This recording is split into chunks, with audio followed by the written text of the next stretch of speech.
All right, I know that councilors are still arriving, but because the first item on our agenda is an executive session, I thought now that we have a quorum, we could go ahead and get started.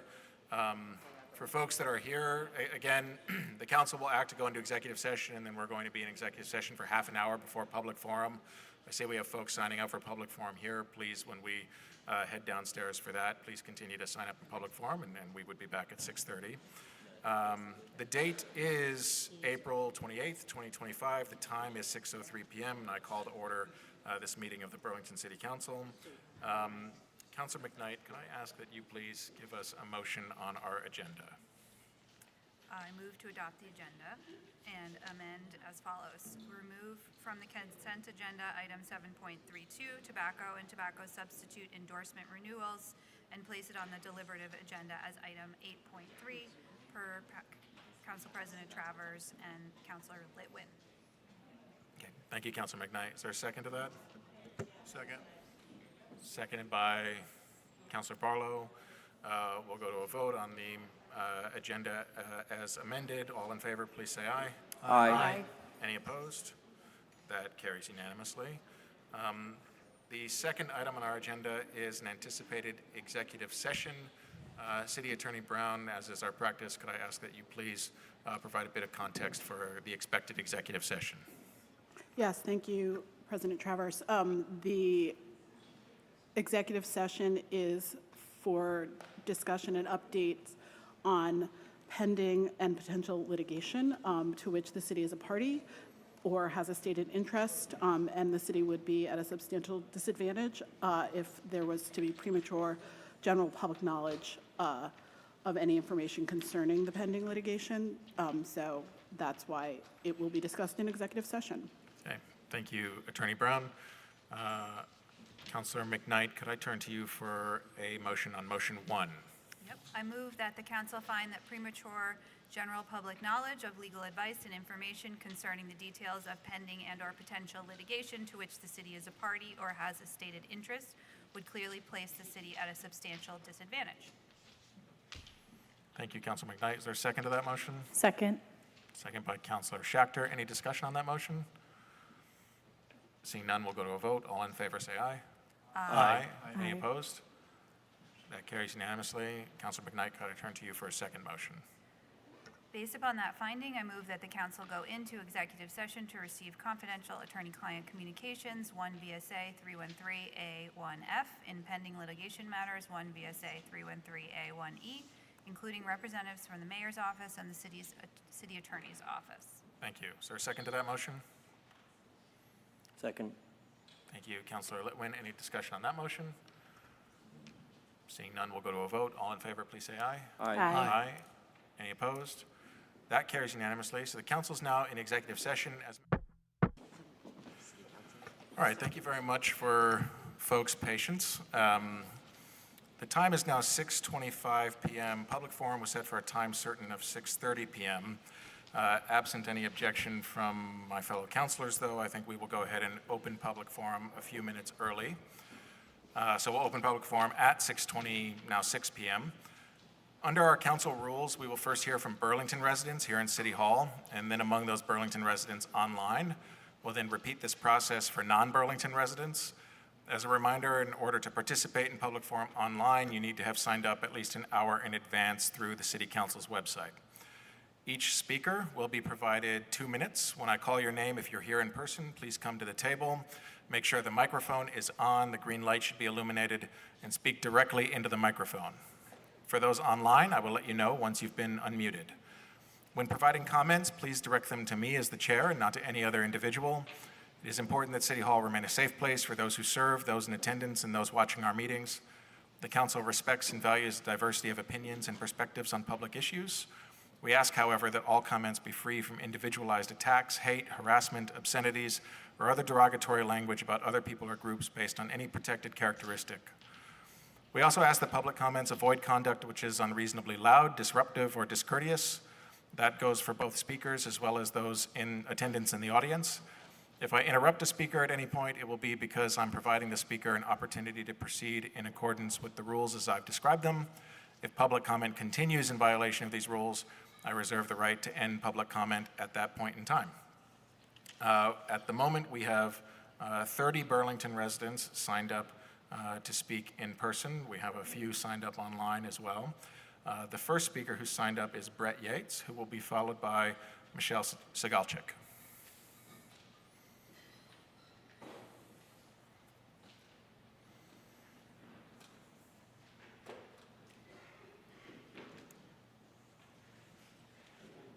Hello.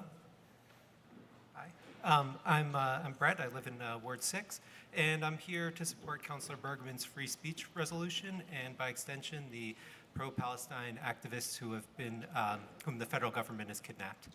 I hope tonight's vote offers an opportunity for reflection for the councilors who themselves previously voted to suppress political speech related to Israel and Palestine. The actions of Donald Trump's administration are illegal and unconstitutional. The actions of the Burlington City Council, when it refused to allow the apartheid-free community pledge on our town meeting day ballot, were not. Yet the decision was nevertheless illiberal. That decision cast aside Vermont's civic traditions and rejected the value of open political discourse. It told us that some topics are simply too dangerous for the institutions of liberal democracy. Now, President Trump is telling us the same thing. He has cast aside due process because Mahmoud, Khalil, Rumeysa, Ozturk, and Mohsen Mahdawi supposedly represent such extreme threats to our country and the safety of its citizens that he has no choice. One thing leads to another. In a small but morally significant way, the Burlington City Council helped pave the way for the moment that we're in now. Here on the local level, at least, we have a chance to change course. Please take it. Thanks. Our next speaker will be Michelle. Please. No applause, no response to folks in public forum.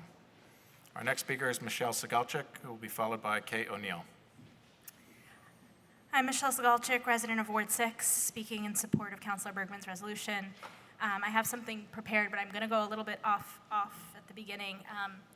I'm frightened by the path we're on as a nation. We were watching a movie the other day about partisan fighters in Belarus, where my family's from. And in the movie, a young pre-teenager watches Nazis target the children of a village, particularly containing and burning down children, with the claim that the children are going to be the future threat. The children are what we have to get rid of now. And it made me think, my own grandfather grew up an only child because his very little siblings were killed in mobile gas chambers with the same kind of logic of they're the threat, we have to get rid of them now. And it feels like that's where we're headed. That's not where people start. That's not the beginning of the story. That is where it ends, and I'm frightened that that's the trajectory we're on as a nation. And I'm hoping to hold up a mirror here in Burlington as well. Again, that's the end. That is not where violence begins. We see our own culture and our identity as on opposite sides of much of what Trump symbolizes. And yet, before Trump was reelected, we heard here from our city councilors that discussing whether apartheid is happening under Israeli rule was too divisive, that allowing the public to vote on the question would cause harm. Now our more vulnerable community members are being snatched up without warning because they are being accused of being divisive, of causing harm, of being a threat because of these same ideas. Censoring discourse enables a certain window of framing. The small decisions we make here start to form the outline of what is acceptable to say out in public and what will be silenced. We had an opportunity to expand that window just a little bit, to pull further away from the turn to fascist censorship, and we missed that moment. I hope we now can take a moment to reflect on how even our act of limiting of democracy and democratic speech enables the more frightening assault we're seeing today and the potential consequences of that. So I hope you vote in favor of the free speech resolution. Thank you. Our next speaker will be Kate O'Neill, to be followed by Jackson Francis.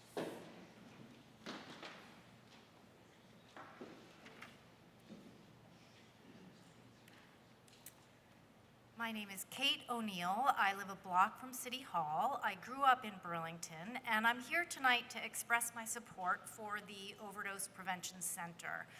I'm also here to express my support for Tom Dalton, Jess Kirby, Sarah Ashley Simmons, and the rest of the team at VCJR.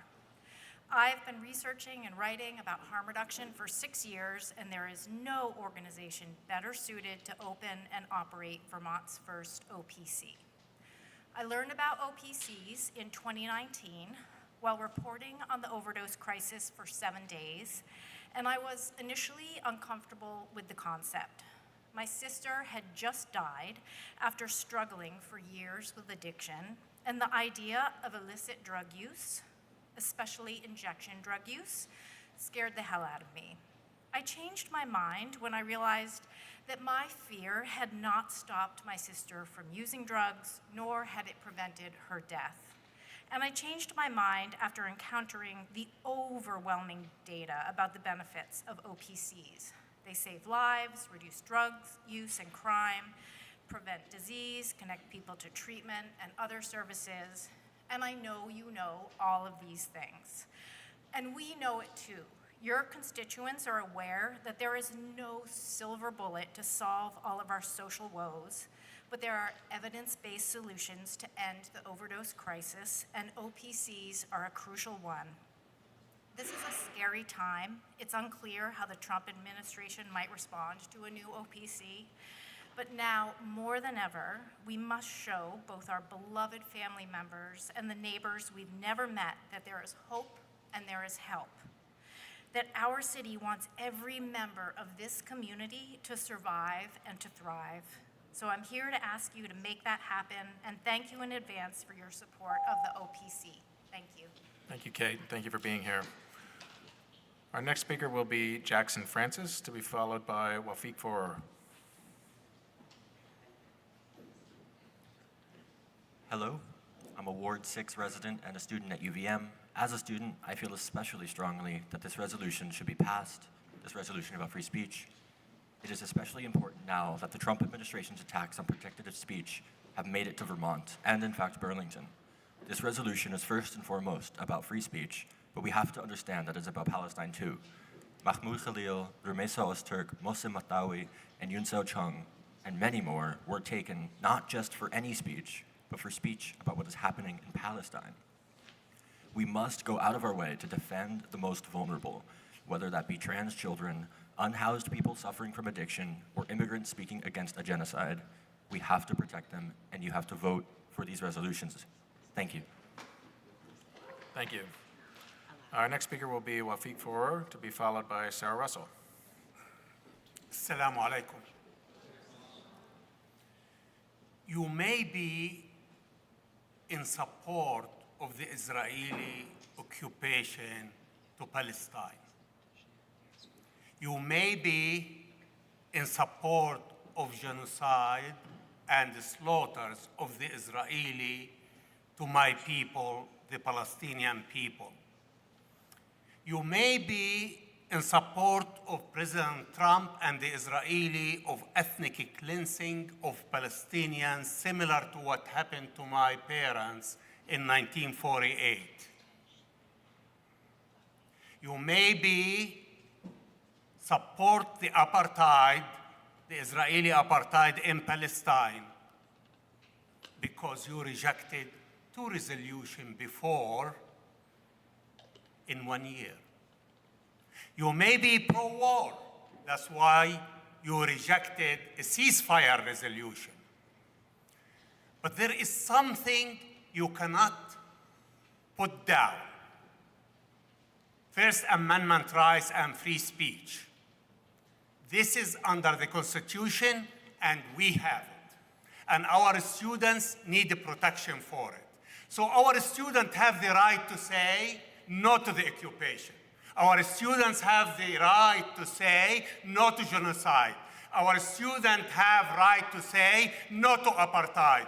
Our students have right to say free Palestine. Our students have all the right to practice their First Amendment right. The moment you're going to stop the student of speaking up in our academic institution, the moment you allow colleges to change what is the rule and what are the right and wrong, you're taking our rights. Assalamu alaikum. Our next speaker is Sarah Russell, who will be followed by Amy Malinowski.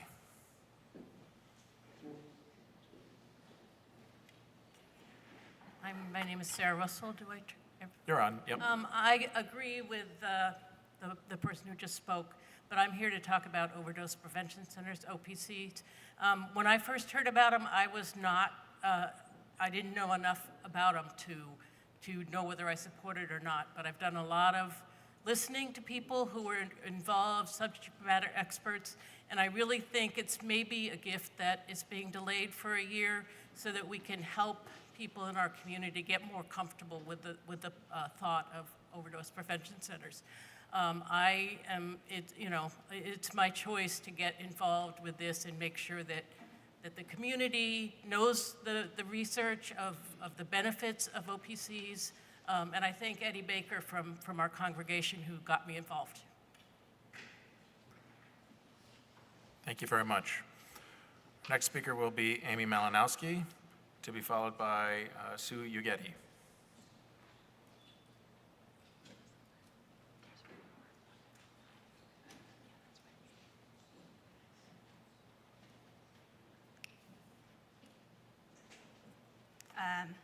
Cool. Hi, I'm Amy. I live in Ward 8. As Mahmoud said, my arrest was a direct consequence of exercising my right to free speech as I advocated for a free Palestine and an end to the genocide in Gaza. So yes, tonight's resolution is about protecting free speech, but most critically, it is about protecting the right to protest genocide. I just watched the documentary The Encampments this weekend, and it only really reinforced the dangerous state of the world and how necessary it is that the students in our community can feel that we will protect them. I believe the most critical line in this resolution is near the end. It says, "We call on college and university administrations to stand up to the threats and coercion and to refuse any cooperation with federal immigration and law enforcement authorities seeking to unlawfully persecute foreign students and faculty and student dissenters. May it be so." And while we are on the topic of free speech, I want to acknowledge the repeated denial of our own free speech around Palestine by not letting the Apartheid-Free Community Pledge on the ballot twice. So we in Burlington had to stand by while 6 other towns got to have their voice heard on the ballot, and we didn't. I hope that passing this resolution signals a growing awareness of why the Palestinian struggle against an apartheid regime is a local issue. The violence that we uphold and enact on the outskirts of U.S. empire will always boomerang back to us in Vermont, as it did with the 3 students shot here, as it does now with Mohsen and Rumeysa. Put AFC on the ballot. Thank you. Thank you. Our next speaker is Sue Ugeti, to be followed by Douglas Finney.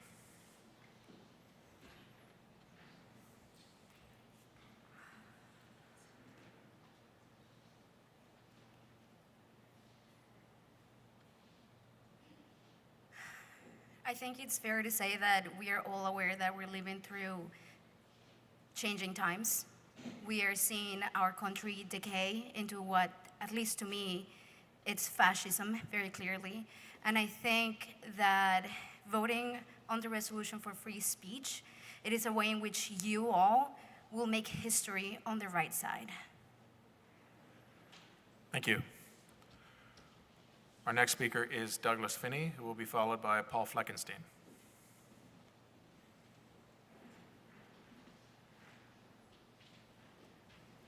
Thank you. My name is Douglas. I am a resident of Ward 5, a graduate student at UVM, and a member of Graduate Students United. As a graduate student, I'm particularly concerned with the kidnappings of Mahmoud, Khalil, Rumeysa, Ozturk, and Mohsen Mahdawi. As a citizen, I speak today from a place of relative privilege, but as others have said, if we allow people like Mohsen to be abducted, it won't stop there. And if we allow our students to be silenced, it won't stop there. Freedom of speech in the abstract is incredibly important, but this resolution makes the important distinction of recognizing the freedom to speak about Palestine in particular, a right that is essential for ensuring that we take the steps necessary to stop these abductions, to protect our students, and to release Mohsen, release Mahmoud, and release Rumeysa. Passing this resolution shows that Burlington, which has emerged as ground zero in this fight, stands with immigrants, stands with students, stands for the right to dissent, and refuses to cooperate with ICE. Thank you. Thank you. Our next speaker is Paul Fleckenstein, to be followed by Antonio Golan.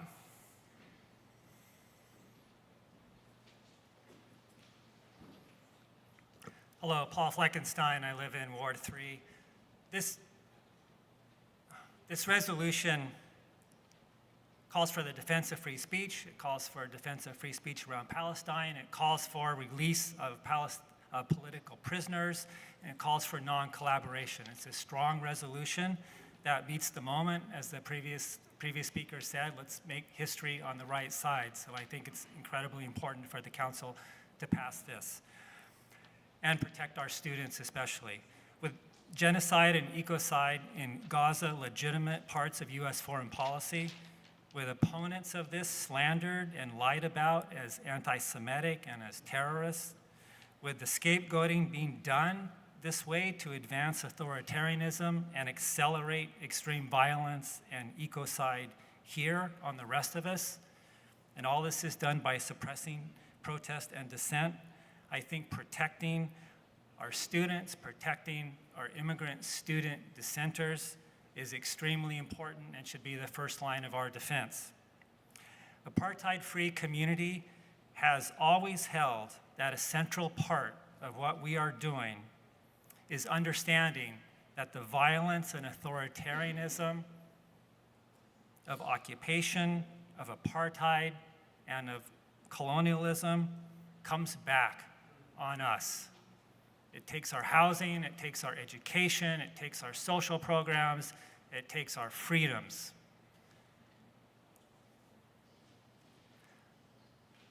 So I hope that the City Council can unanimously and strongly support this resolution. Thank you. Our next speaker is Antonio Golan, who will be followed by Evelyn Hafin.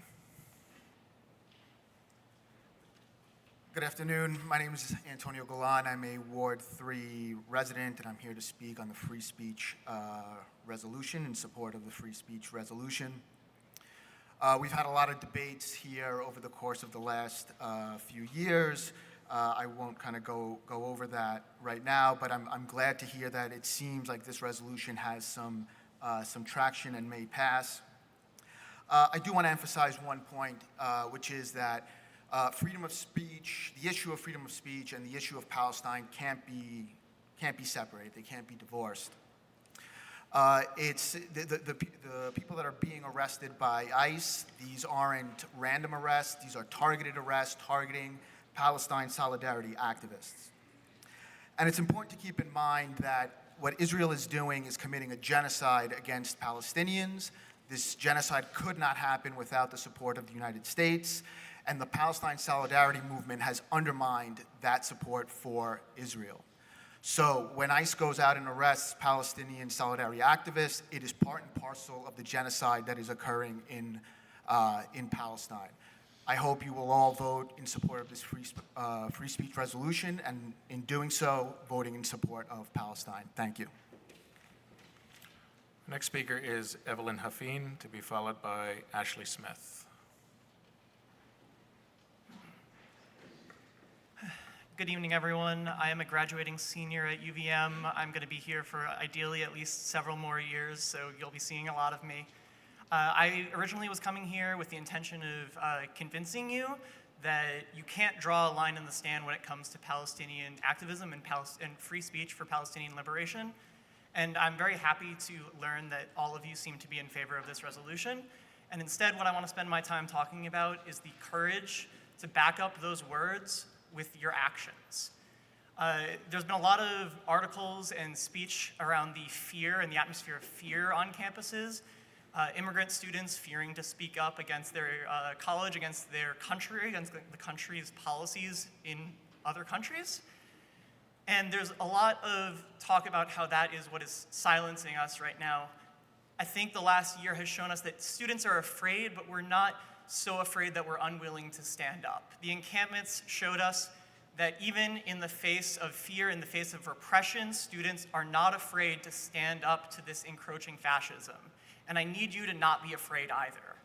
Last year, when the encampments were happening, Mayor Mildani Stanek decided to not allow the BPD to brutalize and force student protesters off UVM's campus when they set up their encampments. That is the kind of actions that follows up these words of support, these empty words, if you do not follow through on them. Us students, we are going to continue this fight until we are either arrested or until the world changes, and we need you to be there with us. We need you to back up your words with actions and not just passive resolution and not do anything about it. The next time someone's arrested for writing an article in a student paper, the next time someone is deported at a routine immigration check, the next time someone is grabbed in front of their family, you need to stand up and you need to say that you are not going to allow this to happen here. We need you to stand with us. Thank you. Thank you. Our next speaker is Ashley Smith, to be followed by Jack Kelly. Good evening. My name's Ashley Smith. I'm in support of the Overdose Prevention Center, but I want to talk about why we're here tonight in the Palestine Solidarity Movement. The U.S. is backing Israel in carrying out a genocide, and it's getting worse by the day. Gaza is being starved to death by the Trump administration and by Israel. That is why we are here tonight. Because as Martin Luther King said a long time ago, bombs dropped abroad explode at home. And it's exploded at home in Burlington specifically. 3 Palestinians were shot in our city. In the face of the Islamophobia, the anti-Arab racism, and the anti-Palestinian racism, a mass movement rose up and continues all across this country and on campuses in support of the Palestinian people's struggle for liberation against an apartheid regime that is carrying out a genocide with U.S. weapons. That is why we are here tonight, because the Biden administration launched the new McCarthyism in collaboration with university administrators to criminalize that Palestine solidarity movement, to repress it, to kick it off campus, to jail it, and now that has given the green light to the Trump administration to implement a full-scale criminalization of speech in support of Palestine. It is going around the country, arresting, detaining, and trying to deport dozens and dozens, hundreds of people, thousands of people. It is time for the Burlington City Council, of course, to pass a free speech resolution. But then you should go further. You should vote for a ceasefire. You should have done that 18 months ago. Then you should go farther than that. You should vote for apartheid-free communities yourself. That is the only way we can defend ourselves against the tyrant that holds power right now in Washington, D.C. Thank you. Our next speaker is Jack Kelly, who will be followed by Mazhar Karashi. Hello. My name is Jack from Ward 8.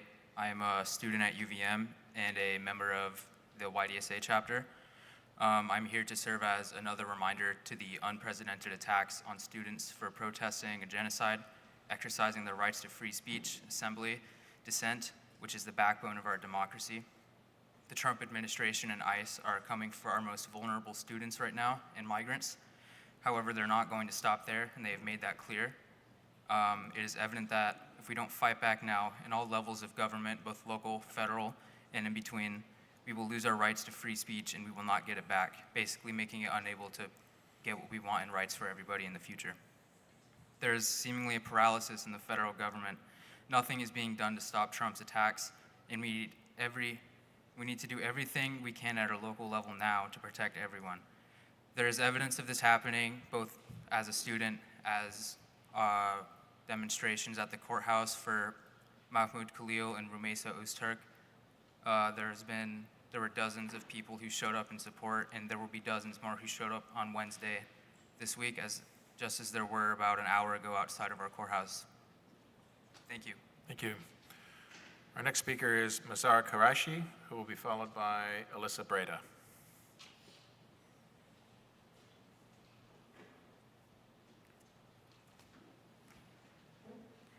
Assalamu alaikum.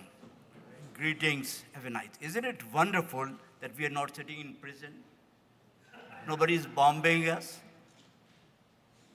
Our children are safe.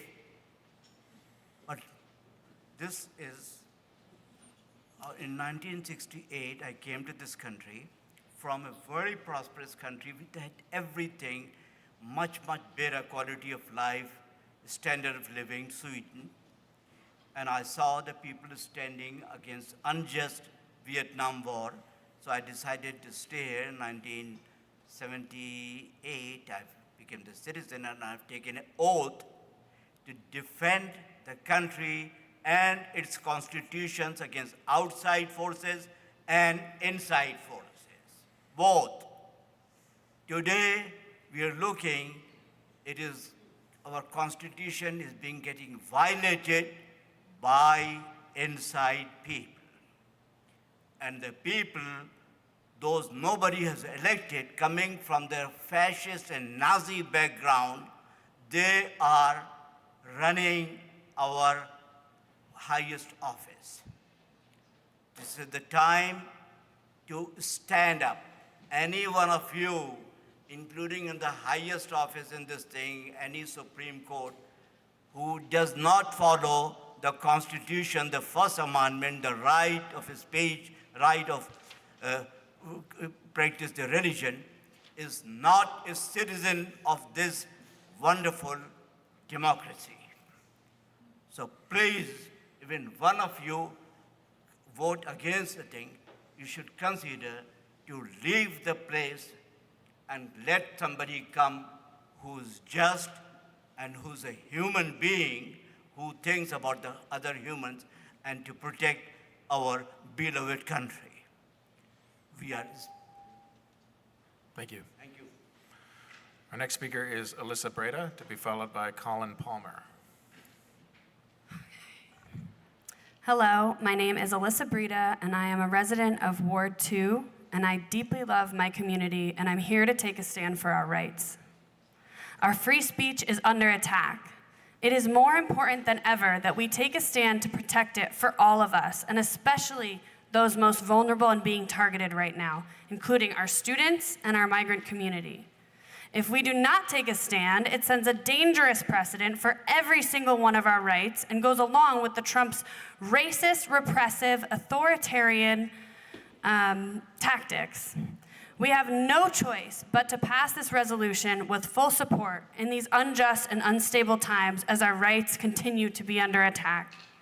In particular, our students that have exercised their right to free speech through speaking out against injustices such as the war on Palestine and are being abducted.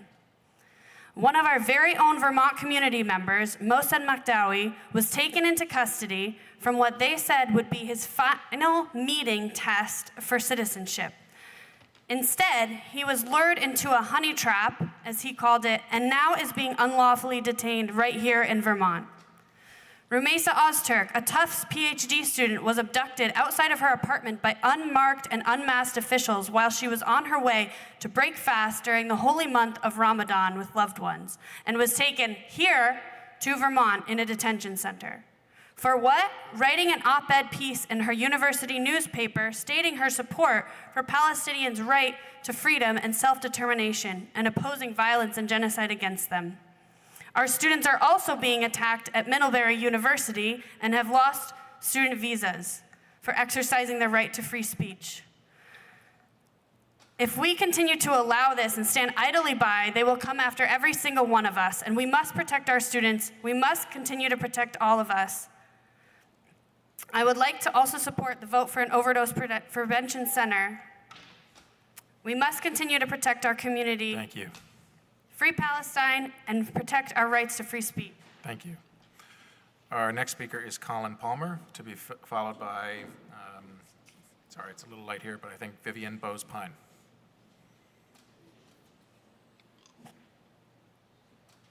Rumeysa Ozturk was not an activist, but a reporter who simply published an article criticizing Tufts' hypocrisy over a resolution regarding Palestine. As a punishment for her op-ed in her student newspaper, she was kidnapped by ICE and faces deportation and imprisonment in Louisiana.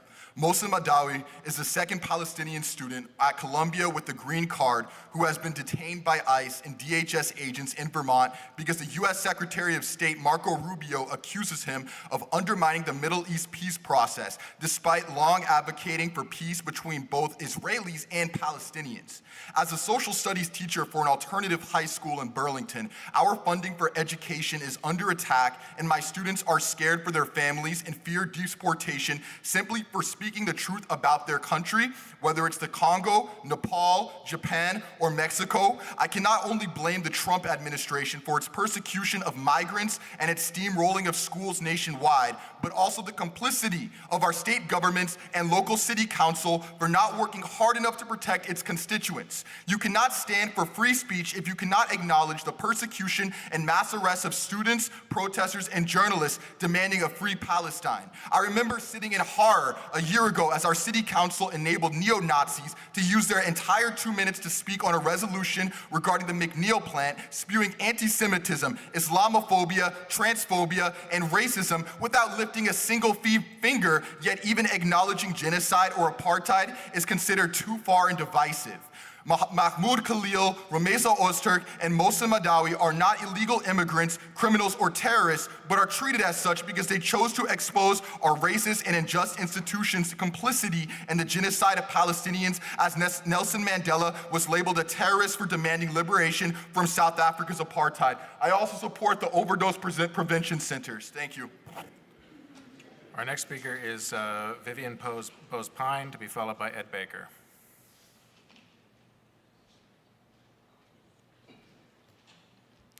Hello, my name is Vivan. I live in Ward 3. I would like to talk about the Overdose Prevention Center. It's a bit of a no-brainer, but it's important to acknowledge that as a governing body and as a leg of the ruling class, we have a positive responsibility and a negative responsibility to support the basic right to equality of humanity and human life. We failed our negative responsibility. There's massive homelessness in Vermont. It's tripled in the last 10 years. Medicaid is not a assured right. People are suffering and dying on our streets. We have an exciting opportunity to try to provide for the positive responsibility, to provide a safe space to use. I'd like to tie that also to the idea of free speech. We have a negative responsibility not to take away people's free speech by kidnapping them. 6 unarmed men pulling a woman into a car without identifying themselves and taking her many miles away from her home is violating that negative responsibility. We also have a positive responsibility to provide free speech, and I hope that you will not only action that, but enthusiastically action that today. Very notably, I think that in both of these issues, we have a tendency towards trying to justify what might be the small, minute problems. I would encourage all city council members to be very enthusiastic in their support of both, as they are unobjectionable rights. Yeah. Thank you, Vivan. Our next speaker is Ed Baker, who will be followed by Nora Arons.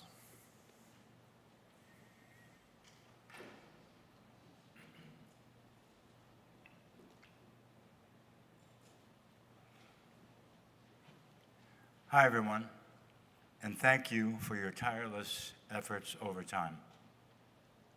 I'm Ed Baker. I'm a person with lived experience in severe drug addiction and lived experience in sustained recovery. I'd like to begin my 2 minutes with a reverent moment of silence for the lonesome loved ones on the street, the ones about to die.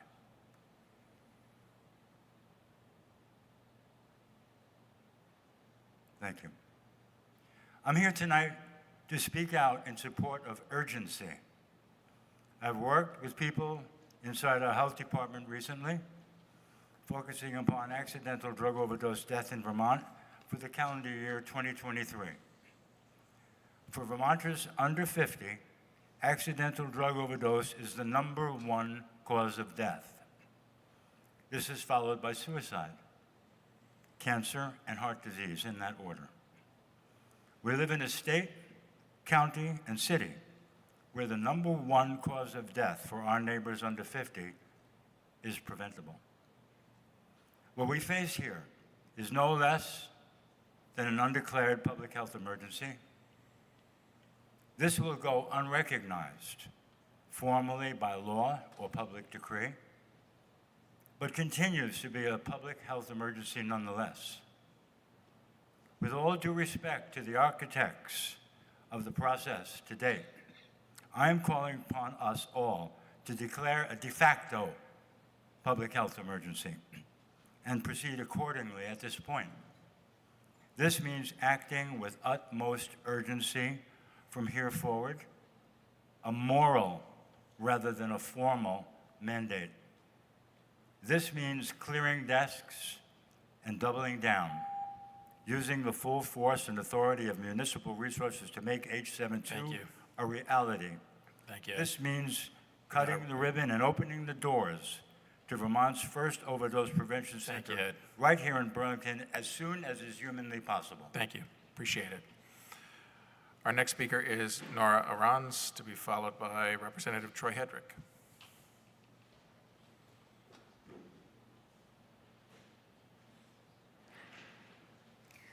Hi, good evening, everyone. My name is Nora Aarons, she, her pronouns.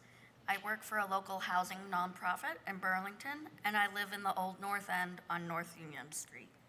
For accessibility purposes, I am a white woman wearing a dark t-shirt with my hair tied back. Despite my outsider stance as a person who does not use drugs, I would like to take a moment to share my support of an overdose prevention site in the city because my beliefs and values align well with a harm reduction model. This model, in part, states that substances have existed as part of the human experience for time immemorial and will continue to indefinitely. People use myriad substances for multitudinous reasons based on varied lived experiences. We cannot simply ignore it until it magically goes away. We arguably already have good experience with what happens when we do that and have insufficient systems of support in our city. However, despite substance use and even misuse, I believe people maintain their humanity and fundamental rights, including respect, dignity, and equitable access to sufficient health care. We know that judgment and punishment do not work.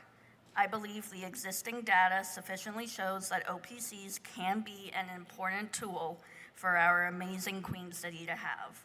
The most powerful and effective antidote to violence is connection, and building an OPC in Burlington is a meaningful first step in sustaining our community for all business owners, students, renters, homeowners, tourists, and more. That is why I am speaking tonight as an advocate in support of the Overdose Prevention Center in Burlington. Thank you. Thank you.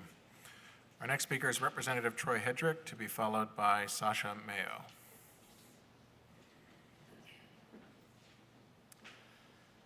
Thank you, Chair Travers. Thank you, council members. My name is Troy Hedrick. I'm one of the state representatives representing Burlington.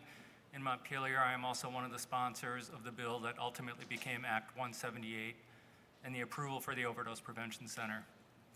Tonight marks a pivotal moment, not just for Burlington, but for the democratic process that has guided us to this moment. The effort to establish an Overdose Prevention Center didn't begin last year.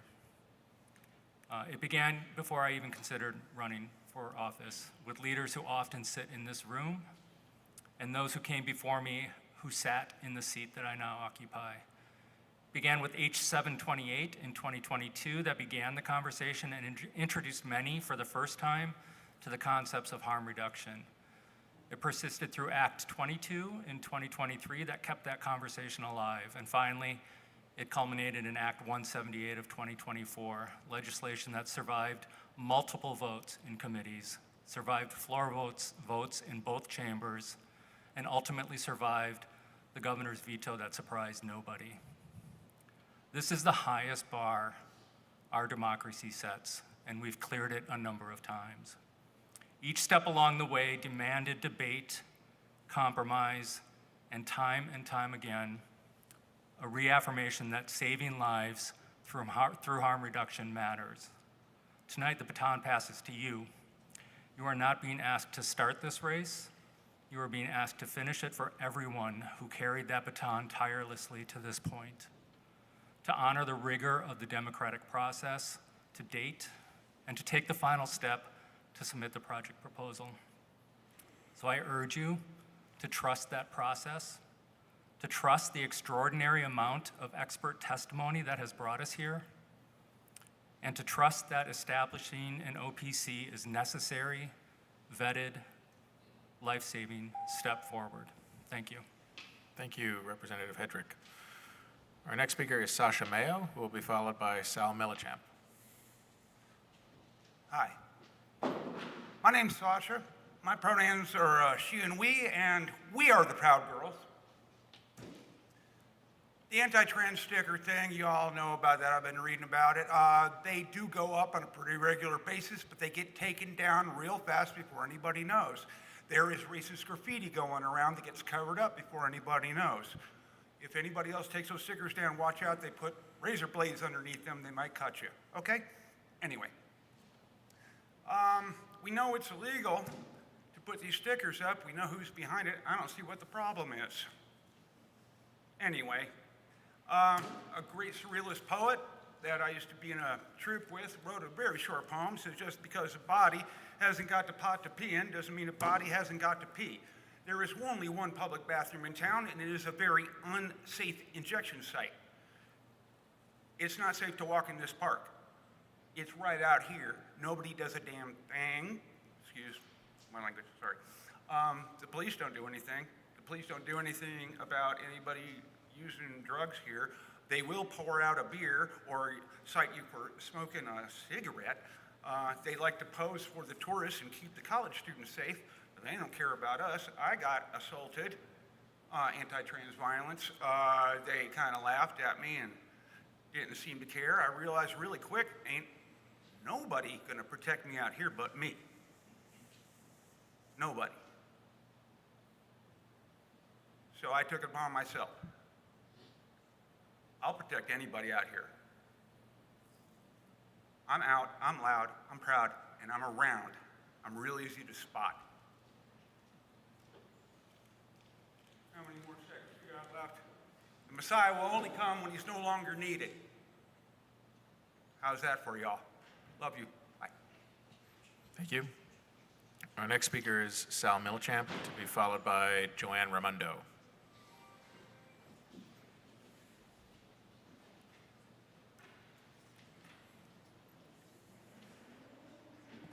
Do you hear me? Yes. Hi, my name is Sal Millichamp. I'm from Ward 7. I love my community. I love Burlington, and I'm so grateful to be here. I'm grateful to have free speech right now. It really scares me that it's being taken away. I'm also supporting the overdose prevention site, and that's to save lives, and I'm so grateful that the police and the fire department support the overdose prevention site.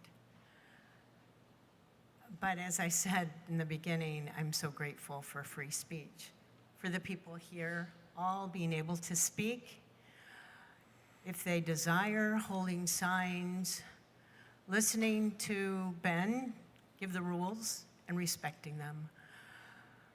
I feel I'm afraid for what's happening. I'm afraid for these students being taken away, and I don't know what more I can do. Go to the rallies and protest, but I'm glad that you all have this to vote on. Free speech. We believe in it, and what I read, you're going to, when this passes, you'll encourage the state to speak up. I'm looking forward to that. What's happening? What's happening with these students? what's happening? They haven't done anything wrong. And I was holding a sign up last Wednesday that without due process, it's kidnapping. And I didn't know what else to put on that sign. People are being taken away. We don't know where they're going. Their families don't know where they're going, to somewhere in Louisiana. It's heartbreaking. And then we have the migrant workers. What's happened to them? Somebody reported they saw someone with backpacks. Anyway, thank you. Thank you all for being here. Thank you for supporting free speech. Our next speaker is Joanne Raimondo, who will be followed by Gina Zollman.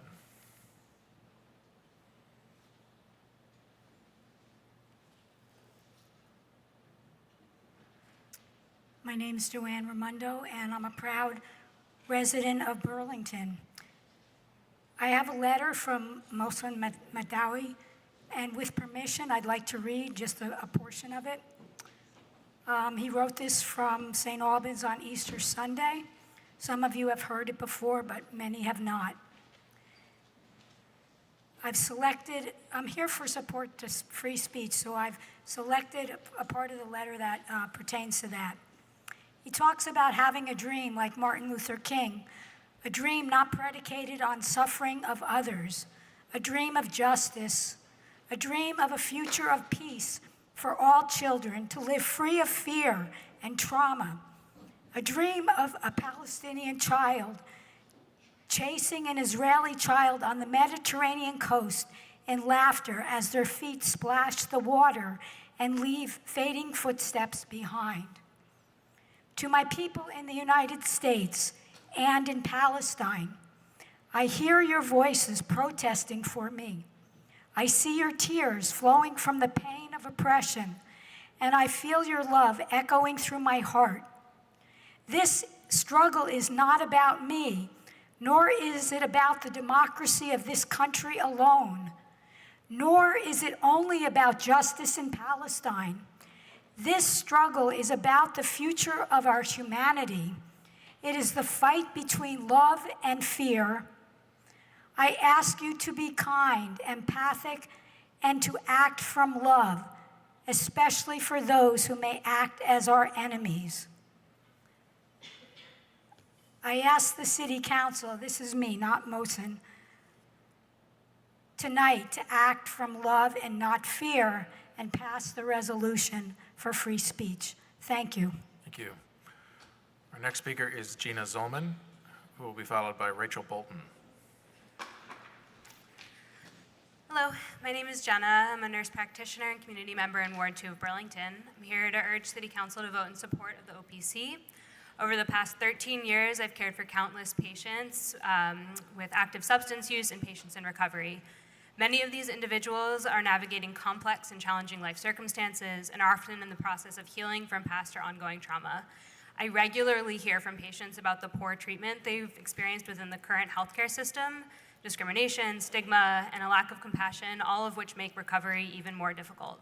OPCs are an essential low-barrier hub for accessing non-judgmental supportive care that reduces harm and saves lives.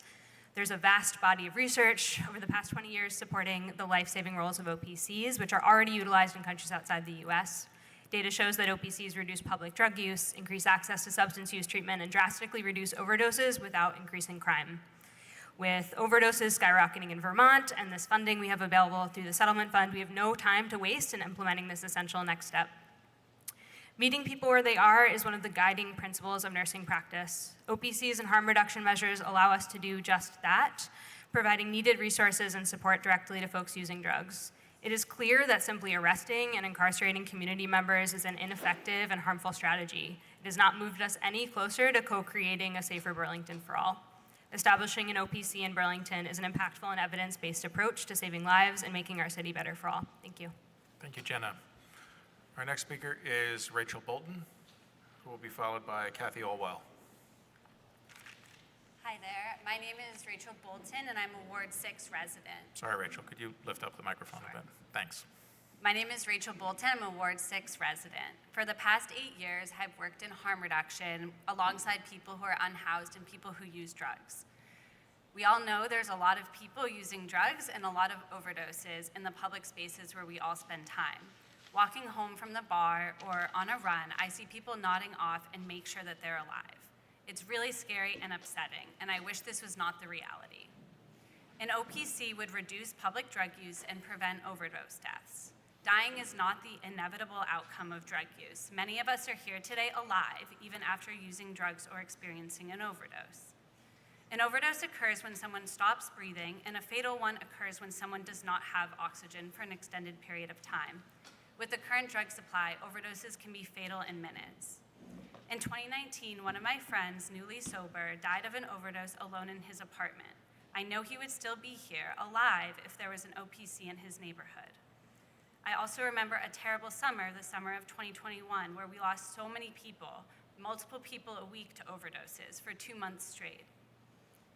In 2022, on outreach, I found a person alone under a bridge who had overdosed and was dead by the time I arrived and began responding. It was horrible, and I hope no one else has to ever do that. And I know with an OPC, we would not be finding people passed away already. And on Friday, as I was preparing these words, I learned that 2 beloved ladies, centerpieces of the harm reduction community in central Vermont, passed away. The grief and loss is so heavy on our community. It's not normal. Over the years, I've responded to many overdoses. These responses often rely on a creative and piecemeal approach. It is chaotic and time-intensive. We don't have time to respond. Jumping out of vehicles, running through traffic, breaking down bathroom stalls or porta potty doors, and responding in abandoned churches and parking garages.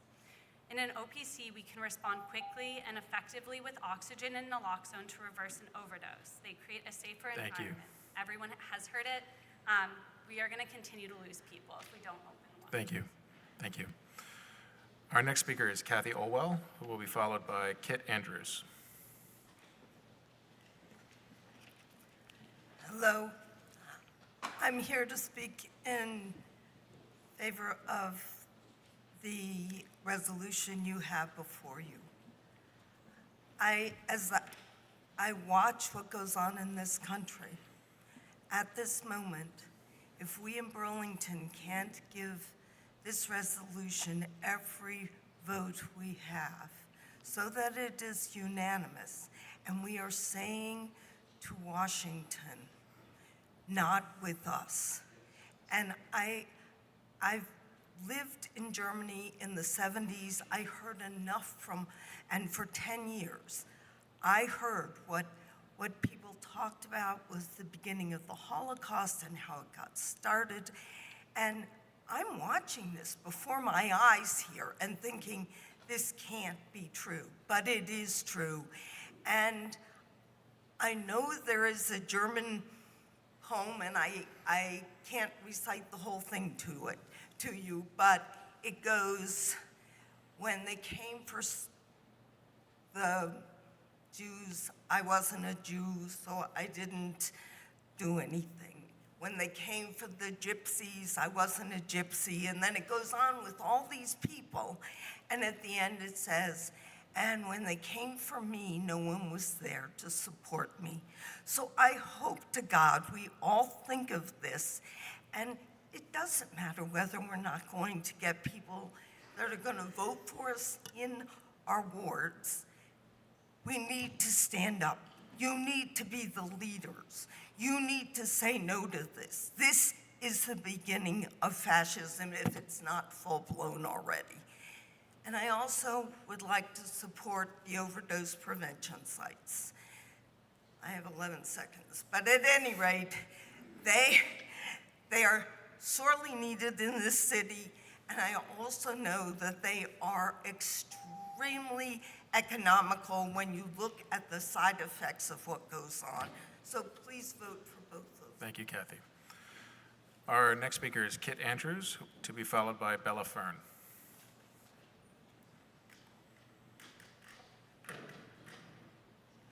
Good evening.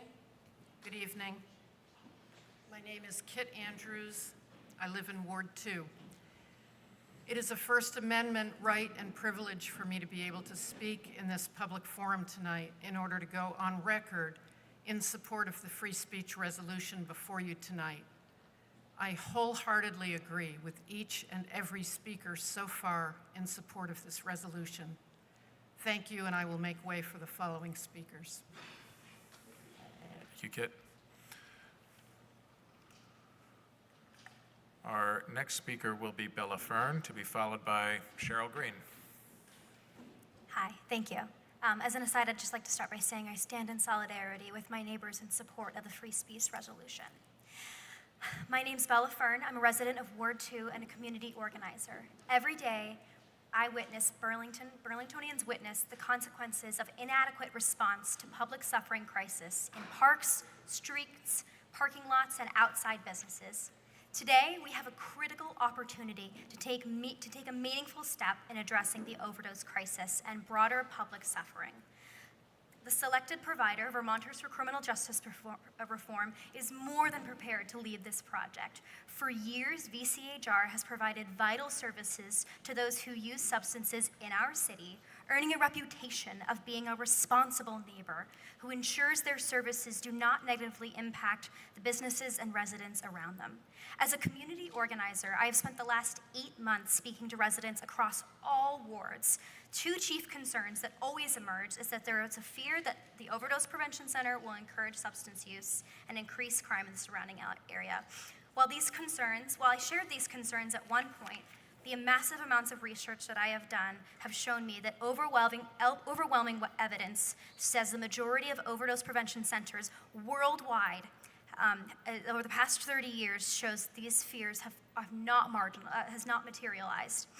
If overdose prevention centers has been shown to meet a net benefit to communities, increase access to public health and services, and enhance public safety.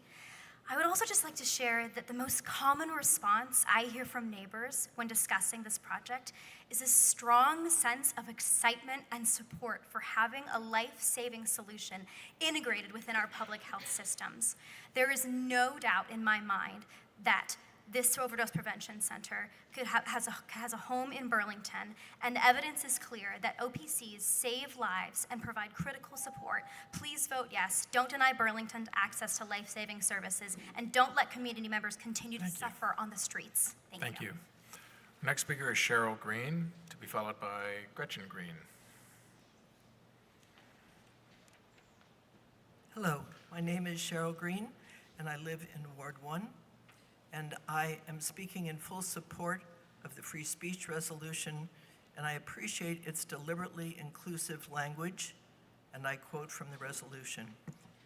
Be it further resolved that while Burlingtonians hold differing points of view on the opinions expressed by Mohsen Mahdawi, Mahmoud, Khalil, and Rumeysa Ozturk, and while the City Council is not taking a stance on those opinions, the City Council unequivocally declares its strong support for these individuals and other immigrants targeted for their exercise of their fundamental right to criticize government policy.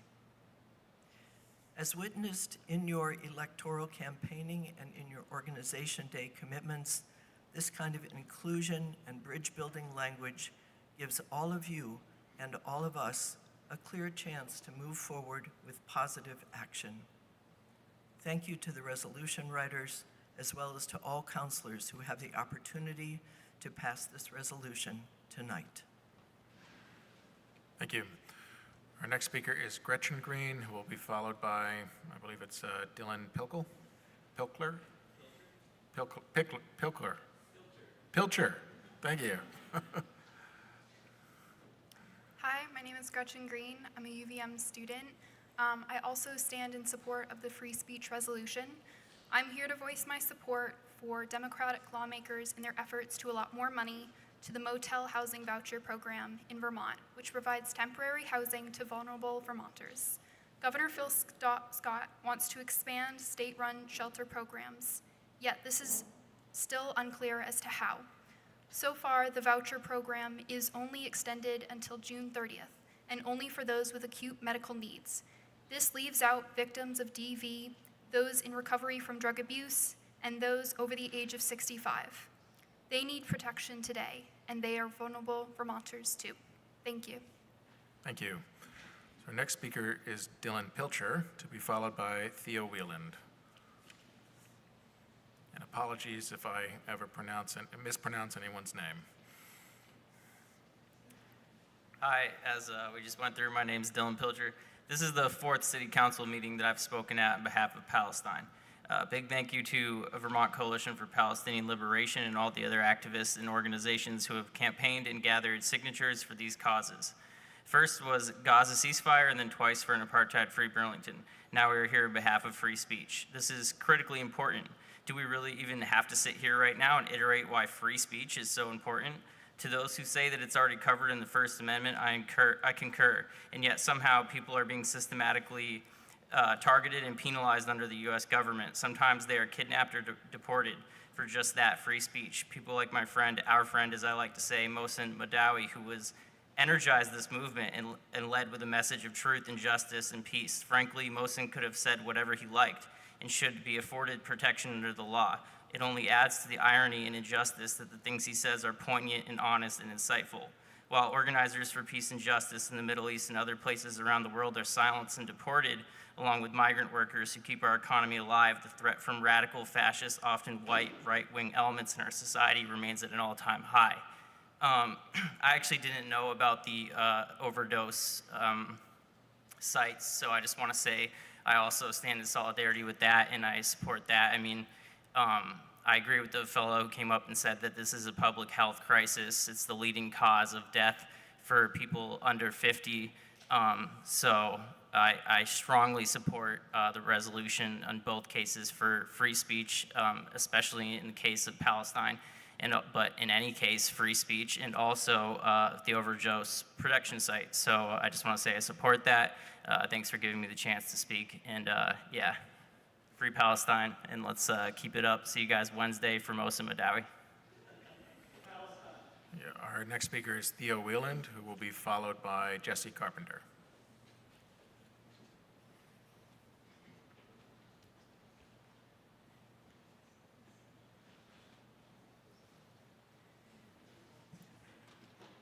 Good evening. Yeah, I'm here to support Councilman Bergman's free speech resolution and to just speak on behalf of this resolution. I'm disappointed to hear talk that there's not enough money for this city, and I'm thinking it might have something to do with the people running this country spending $1 trillion a year on war, 900 military bases abroad, and now not only do we have to deal with that fact, the theft of the fruits of our labor that we're all suffering from, but now we're not allowed to talk about it either. And it just seems like that's how things go from bad to worse. I also am disappointed that this is a bipartisan problem. It's not just a Trump problem. You know, there's Democratic counselors here on this council who repeatedly denied our ability to express ourselves at the poll. That's anti-democratic, right? And I really just would implore you to do better. I mean, Sarah, I know you, and I know you're a good person. Please don't address any Excuse me? counselors individually. You're No, right. those You're right. are That our was rules, so I would ask Thank that you you. please. Thank you. That was out of line. I apologize. I hope that you'll vote yes for this. Also, I'm speaking in favor of the safe, the injection site, and yeah, I just think this town can be a lot better. And if we roll back our freedom of speech, that's not going to make it better. Thanks. Thank you, Theo. Our next speaker is Jesse Carpenter, to be followed by Sarah Piet. Hello, my name is Jessie Carpentier. I am a resident of Ward 2 in Burlington, and I'm an organizer with the Party for Socialism and Liberation. I'm here to express my support for the resolutions that protect our right to free speech, as well as the overdose prevention centers. I want to echo what others have said about how we cannot separate the issue of Palestinian liberation and free speech. I also want to say that if our government is cherry-picking who gets to speak freely and who doesn't, we all need to stand boldly against that, especially those who have been elected to protect us. As Alyssa said, if you do not support this resolution, you would be setting a dangerous precedent and you would be standing on the wrong side of history by enabling the repressive actions of our government. When I moved here last year, I had more faith in the city council to protect my democratic rights, but frankly, I lost a lot of faith when you all wouldn't even support the right for citizens like myself to vote on whether we want to be an apartheid-free community. It's sickening to say that sentence out loud. Today, I have my family members asking me if I'm safe because they're worried that even as a US-born citizen, that I will be targeted for speaking out against genocide, against the endless bombing of the Palestinian people, including thousands of children and babies, their hospitals, their schools, and their places of faith. While I'd like to say more about why all of us should be openly speaking out against those unfathomable acts, I don't have enough time, so I will say one last thing. If you want to keep the residents of this city safe and set an example for the rest of this state and the country, you will support the resolution to protect free speech, and you will also support the life-saving services of the overdose prevention centers. We have money to jail Mohsen, but not to stop overdoses. Free Mohsen, free all political prisoners, and free Palestine. Thank you for your time. We have 2 Burlington residents still signed up here in City Hall, and then we'll turn online. Our next speaker is Sarah Piet, to be followed by Melinda White-Bronson. Hi, my name is Sarah Piet, and I live in Ward 7. I wanted to voice my support of the Overdose Prevention Center. I grew up in the Northeast Kingdom, and at only 31, it takes more than 2 hands to count the number of folks I grew up with who have died of an overdose or have been incarcerated more than once for drug use and possession. So many of those folks could still be here or be free today had they had access to overdose prevention centers and consistently available harm reduction services. Overdose prevention centers are not only a proven solution, but as a native Vermonter, it is the neighborly thing to offer. They provide life-saving services and allow people to build trusting relationships with people trained to offer help without the ramifications of legal punishment. The strongest communities support and protect the most vulnerable, and Burlington has the incredible opportunity to set the precedent for the rest of the state on how effective harm reduction services and OPCs can be. I also want to express my support for the free speech resolution and free Palestine. Our last Burlington resident here at City Hall is Melinda White-Bronson, and then we will turn to our first Burlington resident online, who's Ambrose Moore. Hello, my name is Melinda White-Bronson. I have not prepared anything. I was out mowing my lawn when I saw a text from a good friend saying, would you like to come to City Council to speak in behalf of free speech? And it was beautiful outside on my lawn in the sunshine. And I thought about it, and I thought, mow my lawn in this sunshine or go speak for free speech. I came, and then as I was sitting here thinking about it, I thought, all of these other people here have other things they could be doing, and they have come to speak in favor of a place to prevent drug overdoses, and in favor of free speech. So I love what I've heard others saying here tonight. I'll say when I participated in the Hands Off March in Boston, the most powerful sign I saw there was somebody who was carrying a sign saying, resist as if you were in 1938 Germany. And so I feel so powerless. I appreciate that I can speak here. Thank you. I appreciate that this is on the table and you can vote on it, and I beg you to vote for it. Thank you. Thank you. As mentioned, we will now turn to Burlington residents online. Our first Burlington resident online is Ambrose Moore, who will be followed by Brendan Patrick Sullivan. Ambrose, you should be able to unmute yourself, but if you could just give me one moment, I'm going to share a timer here. All right, Ambrose, go ahead whenever. Can you hear me okay? Awesome. Hi, I'm Ambrose Moore, a resident of Ward 1, and I'm speaking in favor of Resolution 8.5 because we need to support our First Amendment right, especially at what the current federal administration is doing. I'll be speaking from the perspective of a student here at UVF. The current federal administration is turning free speech into a literal privilege.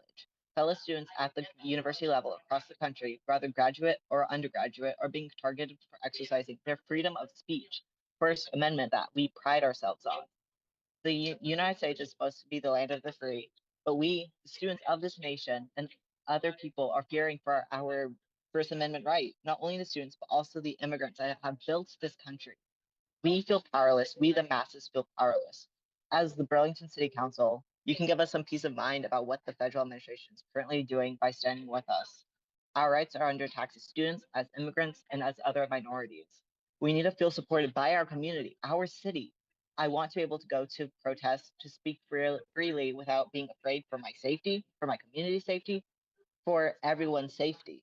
This resolution will allow the city of Burlington to show that you, as a city, are with the people who elected you. Please vote in favor of this resolution. We need it, especially with what's going on. Thank you. Thank you very much. The next Burlington resident we had signed up online was Brendan Patrick Sullivan. I do not see, is Brendan online? Okay, I do not see Brendan online. Is Brendan here in person? Okay, if Brendan joins us online, we will come back to them. So our next speaker online is Mark Leopold. If we could promote Mark, please. Mark, you should be able to unmute yourself. Please go ahead. I have unmuted. Can you hear me? We're turning to Elena Thomas Feinberg, just so you know. Please go ahead, Mark. Freedom of speech is definitely a critical right of being an American citizen. I'm exercising that right now, and I thank the City Council for the opportunity. I believe that free speech is a human right, and I'm glad it's an American right. I will support the proposal if I could read it. I ask that when 8.5 comes up on the agenda tonight, that the proposal resolution be read in its entirety into the record of the meeting, because I was unable to find it online in detail. I was against a previous motion. I was for an amendment to a previous resolution when the resolution clearly stated it was about free speech and about how apartheid is a horrible set of policies. But the previous resolution was not pure. It was not clean. And I voted personally against it, and I support the City Council for not passing previous resolution. Before my time is up, I'd like to say that I totally support the Overdose Prevention Center. I've studied the issue. I've listened to Ted speak on multiple occasions, and I agree with everything he said. And lastly, on a trivial note, as a new North End resident who lives next to Letty Park, I think a roller rink would be wonderful. Thank you for the time to speak tonight.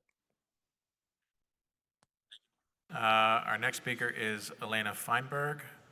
Elena will promote you. You should be able to go ahead and unmute yourself. And Elena will be followed by Eli Clare. Hi, can you hear me? Go ahead. Great. Hello, my name is Elena Feinberg. I live in Ward 6. I'm calling to ask for your support in voting for the proposal to the Vermont Department of Health to formalize a grant agreement using the FY25 opioid settlement funds. This funding would allow the city to move forward with establishing an overdose prevention center, an evidence-based intervention to address the ongoing overdose crisis. Since 2021, Chittenden County has had the highest number of opioid-related deaths in Vermont.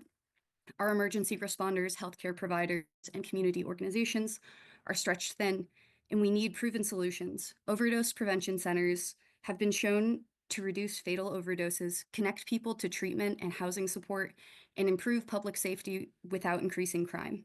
I also want to voice my support for the free speech resolution. Thank you.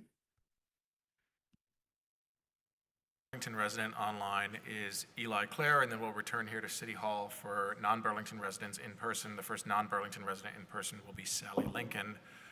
Eli, looks like you've unmuted yourself. Please go ahead. Hi, I'm Eli Clare. I am a white, queer, disabled, trans poet living in Ward 5, and I come offering a poem of mine called Let Rebellion Be Our Song in favor of the free speech resolution. We who live in a nation quivering, sing with the swamps and aquifers. We who consume in unspeakable quantities, sing with tributaries. We who spew carbon, spread asphalt, sing with back eddies and muskrat dams. We, blunted by greed, sing with fish, frogs, salamanders, sing with the Palestinians abducted and locked up, sing with the farm workers harassed, detained, deported, sing with the trans people denied healthcare, sing with the banned books, sing with the histories written out of classrooms, sing and sing again, branch of river, root of tree, crack and dam, sing and sing again. We are asking you tonight to reaffirm a right to speak and sing and write, asking you to rise with the Palestinians and pro-Palestinian activists. The speech is so intensely being targeted right now. Sing and sing again.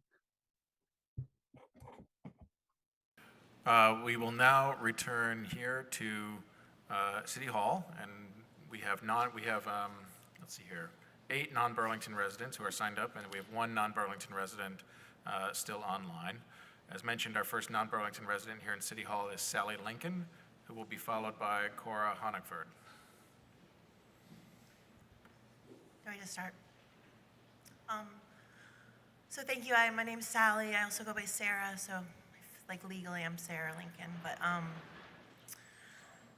I wanted to address the council members who might have been in a group chat.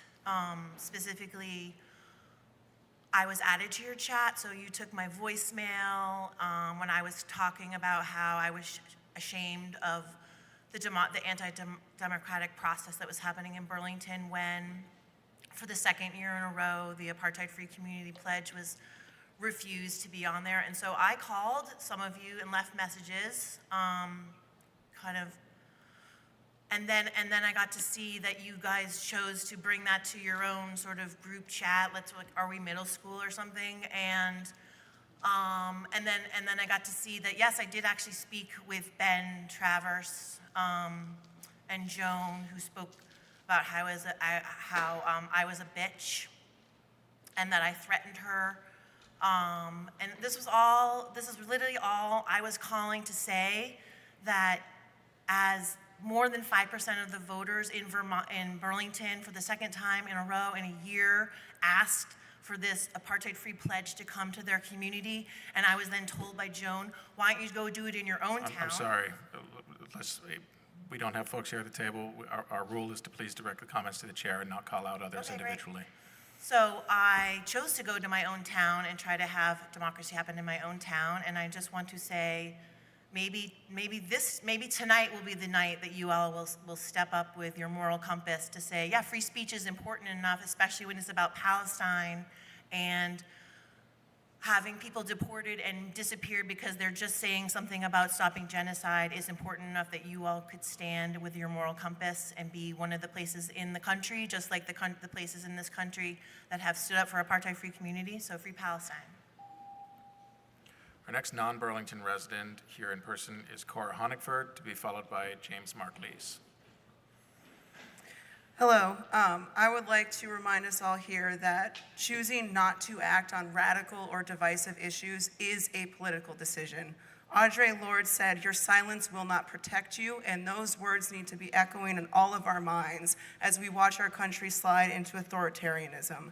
Every time you choose not to act on something that is too radical or too divisive because you don't want to rock the boat, you are acting with the fascists and with the authoritarians who are taking over our country.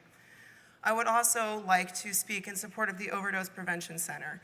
I worked for a year and a half at Safe Recovery, the syringe service program here in Burlington. I watched every day people suffer incalculable harm and damage to their lives because of the lack of this resource. People want this and they need it. My cousin died of an overdose in 2018. He could still be here today if he had had an overdose prevention center. My beloved community member, Winsong Young, died in December of 2024. She would still be alive if somebody had been with her when she used that day. Overdose prevention centers are evidence-based. We have heard that repeatedly tonight, but I want to remind you all too that it is not just statistics. These are people's lives. They deserve to live full, healthy, beautiful, vibrant lives in our communities, and when we are choosing not to give them the life-saving care that they deserve, we are choosing to let them die in our streets like they are not worth it. They are people and they are beautiful and they deserve to live. I have had the honor and privilege of reversing 5 overdoses. I would like to do that again someday if it is necessary. If you have not seen Narcan work on somebody, I can't describe to you how much of a miracle it is, but it is incredible that we can save people's lives like this, and choosing not to do it is a crime. Thank you. Thank you. Our next speaker is James Mark Lees, to be followed by Kimberly Blake. President Trump is attacking fundamental constitutional principles firmly upheld by the U.S. Supreme Court.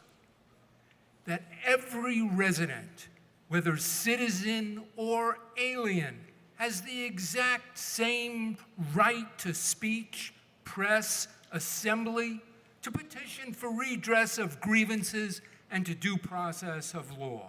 But right now, Trump is imprisoning students to suppress their speech. And that suppressing of their speech is necessary because nobody can defend the mass murder of children by the Israeli government in Gaza. Nor can anybody defend U.S. complicity in that mass murder. Nobody can defend mass starvation or the destruction of homes, hospitals, schools, universities, farmland, farm animals, water wells, and sewage systems. Nobody can defend bombing families in tents with F-35 jets. Nor can anybody defend the destruction of the First Amendment rights at universities here in Vermont, including the right of students to demand an end to U.S. support for that genocide and an end to U.S. support for the Jewish supremacy system, apartheid system in Israel, and for freedom for Palestine. That is why passage of this free speech resolution is so important. I know that some council members support and some don't support what the students are saying, but all of you support their right to say it, and for that I thank you very much. Thank you. Our next speaker is Kim Blake, who will be followed by Janie Simmons.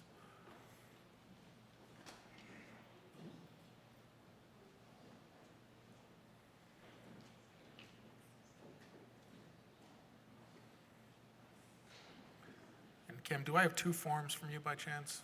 Okay, so we'll do them both now. I'm Kim Blake. I'm a South Burlington resident, but I am an OBGYN and addiction medicine provider in Burlington, and I'd like to speak in favor of the Overdose Prevention Center. For several years, I worked at Safe Recovery as a physician that started people on buprenorphine for medication-assisted treatment, and sadly, we've lost too many of the patients that I've had come to know and love. The evidence is overwhelming that overdose prevention centers save lives. In addition to preventing overdose, decreases infections from endocarditis to HIV.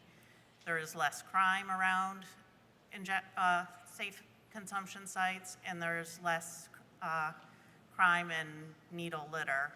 But more important than my profession, I'm a mother, and this is my son, Sean Blake.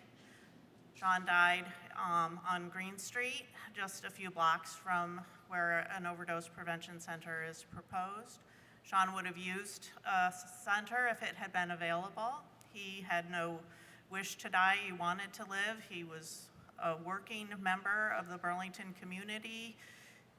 He had friends just in the same place where he passed away who had no idea that he was using drugs, or they would have administered Narcan if they had known. Sean was an organ donor, and he has saved 4 lives with his passing. Thank you. Thank you, Kim.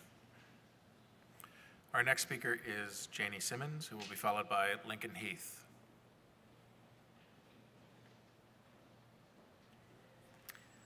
My name is Dr. Janie Simmons. I now live in Vermont, but I've lived most of my adult life in New York City and Hartford, Connecticut. I'm a senior research scientist, which has enabled me to work during the last 30 years as a principal investigator or co-investigator on numerous NIH or CDC-funded HIV prevention and overdose prevention studies exclusively with people who use drugs.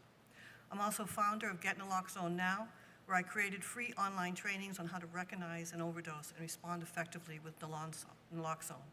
Many arrive at the site too late after they have lost a loved one to overdose. When I first started working in Hartford, Connecticut, 68% of the drug users I worked with were HIV positive. Many died. But those who were able to survive access syringe exchanges and the compassionate and competent people who work in them. I participated in research at that time that was pivotal in demonstrating that syringe exchange saves lives. One community in Connecticut, however, raised concerns, and their voices overpowered voices of reason, and the syringe exchange was closed down. The results were catastrophic. More HIV, more Hep C, more overdoses, more people without referral service to effective treatment. And this was all before the proliferation of fentanyl in the US drug supply. The same compassionate and competent people who work in syringe exchanges will work in Burlington's first overdose prevention center. They will practice harm reduction. This afternoon, I listened to Sam Rivera from One Point in the Bronx speaking at the International Harm Reduction Conference in Bogota. Essentially, he said, harm reduction is love. It has been a privilege to work all these years in the field of harm reduction, where researchers and activists have come together to serve and, yes, love some of the most misunderstood, stigmatized, and underserved residents of our nation, people who use drugs. It is now also a privilege to now be living and working in a state that has led many important initiatives, like abolishing slavery and marriage equality. I urge you to follow the research. I urge you to vote yes, vote for all Vermonters, vote for less beef, more hope, more love. Thank you. Thank you. We have 2 additional folks signed up for public forum here, Lincoln Heath, who will be followed by Lorraine Zaloom. We have 2 online folks, Brendan Patrick Sullivan and Grace Keller, although I do not see either of them online at the moment. If you're on a different name, if you could please use the raise hand function on Zoom, or if anyone wants to get in touch with them to sign on, that would be great. But if after the next 2 speakers they are not online, then we'll close public forum at that point. Councilor Broderick, I'll mention to you that once public forum closes, we're going to turn to the Local Control Commission. So, all right, thank you. Lincoln? Hi, I'm Lincoln Heath. I'm a family physician here in Burlington. I work at a homeless healthcare clinic in town. I've been there for the last 10 years, and I was born and raised here and been here most of my life. I'm also in support of the free speech resolution. I am here mostly in support of the Overdose Prevention Center. I've seen and worked in the area for the last 10 years, just the shifts of the demographics and the effects of the opioid crisis, and how the community has changed, and how the visibility of drug use is kind of rampant right now. And watched as we have not had great answers and had great responses, or had much that has made a dent in it so far. And so that is why, like, the overdose prevention centers offer not a solution to the entire problem, but a answer that is both evidence-based, it is compassionate, it is humane, and it gives people an option for how to get treatment, how to seek care, how to get connected to other resources, and it gives people in the community a way to offer something to them as well, and to be engaged in a process that is restorative and helpful and not just stigmatizing and isolating. We already have heard lots of the evidence for overdose prevention centers, but just to state again, for folks who are like unclear, they reduce overdose deaths, they reduce substance-related harms, infections, complications, ulcers. Those things alone, one endocarditis infection that keeps someone in the hospital for 6 to 8 weeks of IV antibiotics is an insane expense for the entire system and would cover many of the costs of running a situation like this. They reduce emergency services, which are extremely strapped. They reduce police interactions and encounters. They reduce all-cause mortality of people who use drugs. They increase treatment engagement. They increase engagement with housing. All in all, they are an obvious answer that is not to solve the problem, but to address it in the most humane way we know. Thank you. Thank you. Our last non-Burlington resident here in person is Lorraine Zaloom.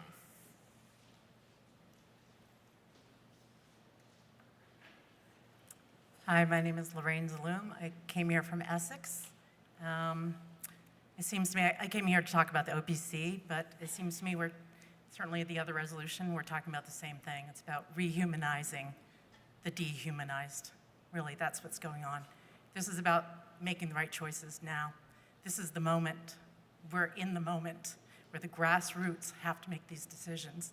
We have eroded our funding from the top down, and now it's coming to roost at the local level. And it's choices about whether we can afford or not. We can tax the rich, we can push back. Americans are learning what this feels like. We have been protected my whole life, other than watching Vietnam. We were always overseas. It is here, it is here. I lost my son a year and a half ago due to fentanyl use with a bump of cocaine. He didn't know had it. He had a heart defect as well. I'm not going to say that he would be alive today, but his chances would be more likely. Certainly the woman that was with him and left him there to die, she's still alive, and she's still leaving a trail of death behind her. And perhaps if she was treated, she would stop helping kill people. I need those people help too. I need the landlords to help. The landlords aren't helping. I have stories for you people about the landlords here and the blind eye. Today I learned that RFK has stopped the funding, or will stop the funding for Narcan. So this is another moment. We know that Narcan reduced 25% deaths in 1 year, in 2023 to 2024. We know this works, and we know what we're doing was not working. We have seen things work. We've seen Chief LaChance certainly report what works and what doesn't work. The time is to make a decision about whether you're going to be on the right side of history or the wrong side of history. We need to help each other. Rehumanize the dehumanized, please. Thank you. Thank you. Appreciate your being here. That was our last speaker in person who had signed up. We had 2 other individuals signed up online. That's Brendan Patrick Sullivan and Grace Keller. I do not see Brendan or Grace online. As a reminder, in order to speak in public forum online, you need to have signed up an hour in advance. All right, not seeing them online. We will go ahead and close public forum now at 8 p.m. And as always, I appreciate everyone who took the time tonight to exercise their right to speak in this forum. Our next item on our agenda is an update on the 2025 legislative session, but we had warned our local control commission for a time certain of 7:30 p.m. And so that will just take a brief moment here. So we will recess the city council meeting at 8:01 p.m. and call to order our local control commission at that same time. And Councilor Broderick, as chair of our license committee, I'll turn to you for a motion on our local control commission agenda. Move to adopt the agenda as shown on Civic Clerk. Thank you, Commissioner Broderick. Is there a second? Thank you, Commissioner Bergman. All in favor, please say aye. Aye. Any opposed? That carries unanimously. Commissioner Broderick, may I turn to you for a motion on our consent agenda? Motion to adopt the consent agenda and take the actions indicated. Thank you. Is there a second? We'll give it to you, Gene. So, I guess, yes, thank you, Commissioner Bergman. Is there any discussion on that motion? Seeing none, we'll go to a vote. All in favor, please say aye. Aye. Aye. Any opposed? That carries unanimously. We have 2 items on our deliberative agenda, and Commissioner Broderick, may I turn to you for a motion on item 3.1. I move to approve the 2025-2026 first and third class liquor license applications for Riot Hospitality doing business as the District, 400 Pine Street, with all standard conditions. Thank you. Is there a second? Second. Thank you, Commissioner Schachter. Any discussion on that motion? Seeing none, we'll go to a vote. All in favor, please say aye. Aye. Aye. Any opposed? That carries unanimously. And Commissioner Broderick, I'll turn to you for a motion on item 3.2. I move to approve the 2025-2026 outside consumption permit application for Riot Hospitality doing business as the District, 400 Pine Street. Thank you. Is there a second? Second. Thank you, Commissioner Schachter. Any discussion on that motion? Seeing none, we'll go to a vote. All in favor, say aye. Aye. Aye. Any opposed? That carries unanimously.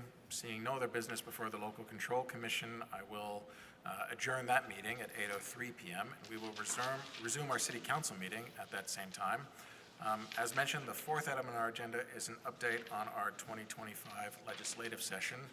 And I know we have David Mickenberg here. David, would you mind taking a seat and introducing yourself and anyone else here with you? We'd love a brief presentation from you on goings-on in Montpelier, and then we'll open the floor to councilors for questions and feedback. Thank you. Good to be here. I'm here with my colleague, Virginia Renfrew. Lots happening in Montpelier. We're headed toward the end of the session, looking at probably another 3 to 4 weeks, working on some big issues.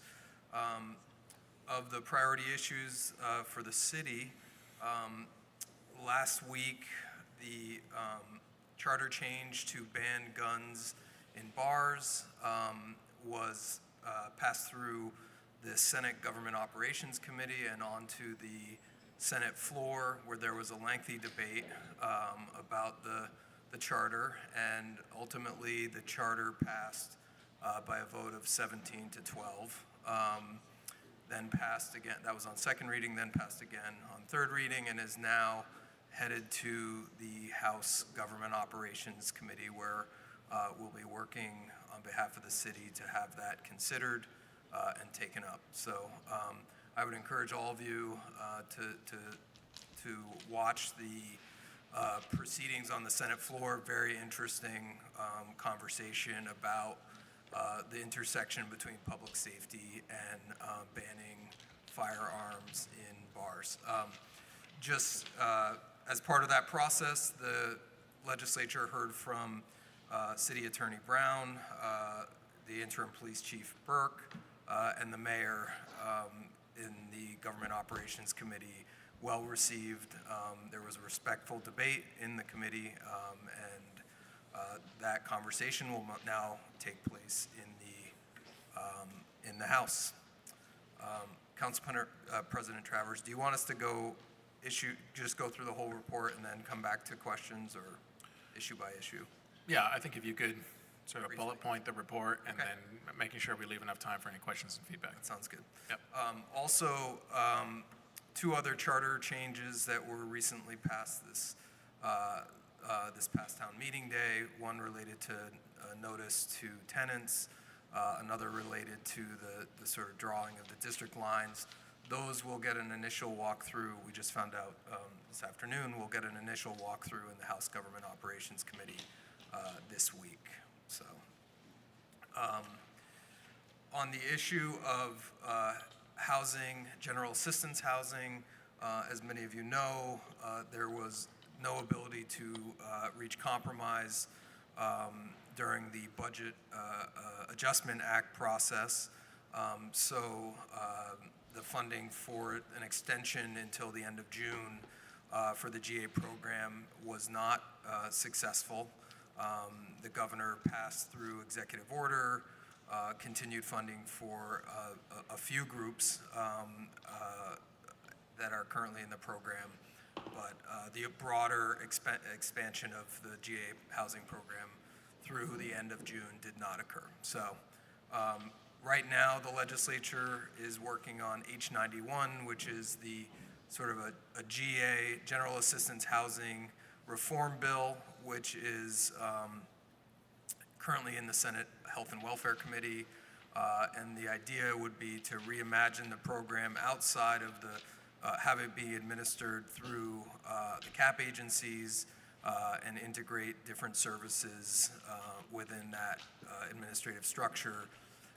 That bill will continue to be discussed this week in the Senate Health and Welfare Committee, and we'll see what happens with it. There's a robust conversation happening among service providers, the administration, and the legislature. So I will pass it now to Virginia.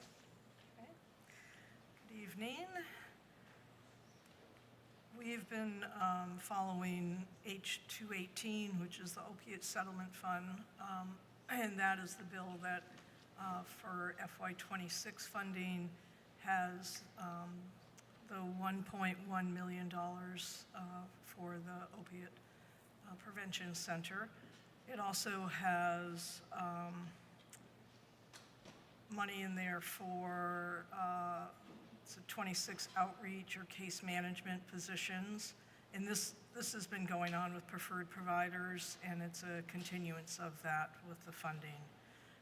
They've also put money into recovery residents, same money that they put in last year for syringe services. They've put money in for the Champlain Housing Trust to continue a pilot program providing access to wound care. Long-term funding for long-term programs at shelters for individuals experience homelessness, including harm reduction support and clinical nurse programs. So they've put, I believe that this year, the total amount that they are putting in for FY26, it comes out to $8.7 million. One of the things to think about with this settlement money is that each year we will see less money coming in. So we're having those discussions of ensuring that some of these programs, especially when you're hiring people to be out there working, that those programs will continue to be funded for as long as possible.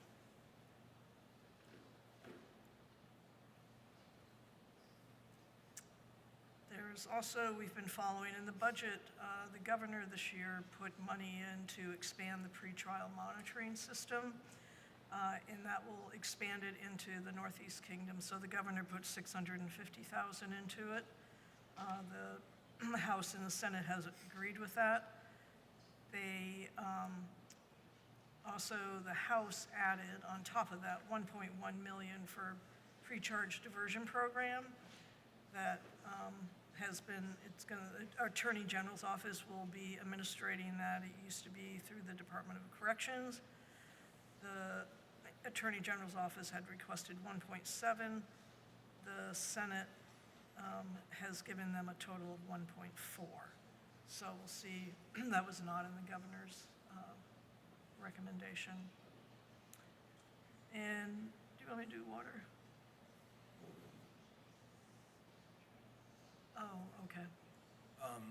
One other item to address was in the budget process, there was currently CVOEO operates the Community Resource Center in Burlington. And during the House budget process, the $500,000 to support that was not included in the budget. So there was an effort in the Senate budget deliberations to ensure that that money would be included, and the Senate budget will be passed next week. So we're hoping that throughout the budget process, which will happen through a reconciliation of both the House and the Senate bills, that $500,000 remains so that we can support that vital resource in the community. So I think those are our. Great. Well, we have the written report posted here, and I know that there's a whole number of other bills that you've been monitoring on behalf of the city, and thank you very much for your advocacy this session. I'll open the floor now to councilors for any questions or feedback they may have as we head into the home stretch of the legislative session. Any councilors wish to be heard? Councilor Carpenter. Thanks. I actually have two questions, quite diverse. One on, I think it's H91, the homeless. Is there anything in that about kind of the system, the structure of the system? I know it moves the administration of the homeless services to CVOEO from DCF, but what about the sort of the system? I have a concern, and others do, about the state walking away from the system as opposed to administering the money for the shelters. I mean, I would say that the thought behind all of this is to bring it all into the community and having the community action organizations be able to run this. I think there's a lot of unanswered questions. This will not be implemented until FY27. So I believe the plan is to kind of iron out a lot more during FY26. The other question that keeps coming up is that FY26 is going to pretty much stay the same, apparently, as what's been going on in FY25. And that, I think, is an issue, too, because we have, the budget has the exact same amount, 30 million, 2 million for expansion of shelters, and then this 10 million, which some of that will go to DCF, and some of it will go to the community action to kind of lay out the plan. But I think that I would say right now there's still a lot of unknowns. Well, I'll just add to that. One of the debates that's happening within the committee is it's the administration of the GA program and the motel program, and it's also the administration of services for individuals within that program. And so there is some ongoing conversation about whether and how those services are going to, well, not whether, but how those services are going to be administered, whether they're going to stay with the administration, whether they're going to be done through the CAP agencies, whether there's a third alternative. So I agree there's a lot of unknowns in terms of the continuation of the GA program, what that looks like, and whether this is, as Virginia said, just committing to this issue and moving it into the community, or whether there's a broader conversation about the GA program in general. If other councilors have questions on that, you can continue. I did want to ask you about the project-based TIF at some point. So I don't know if others want to continue on the homeless, and then you could answer that later.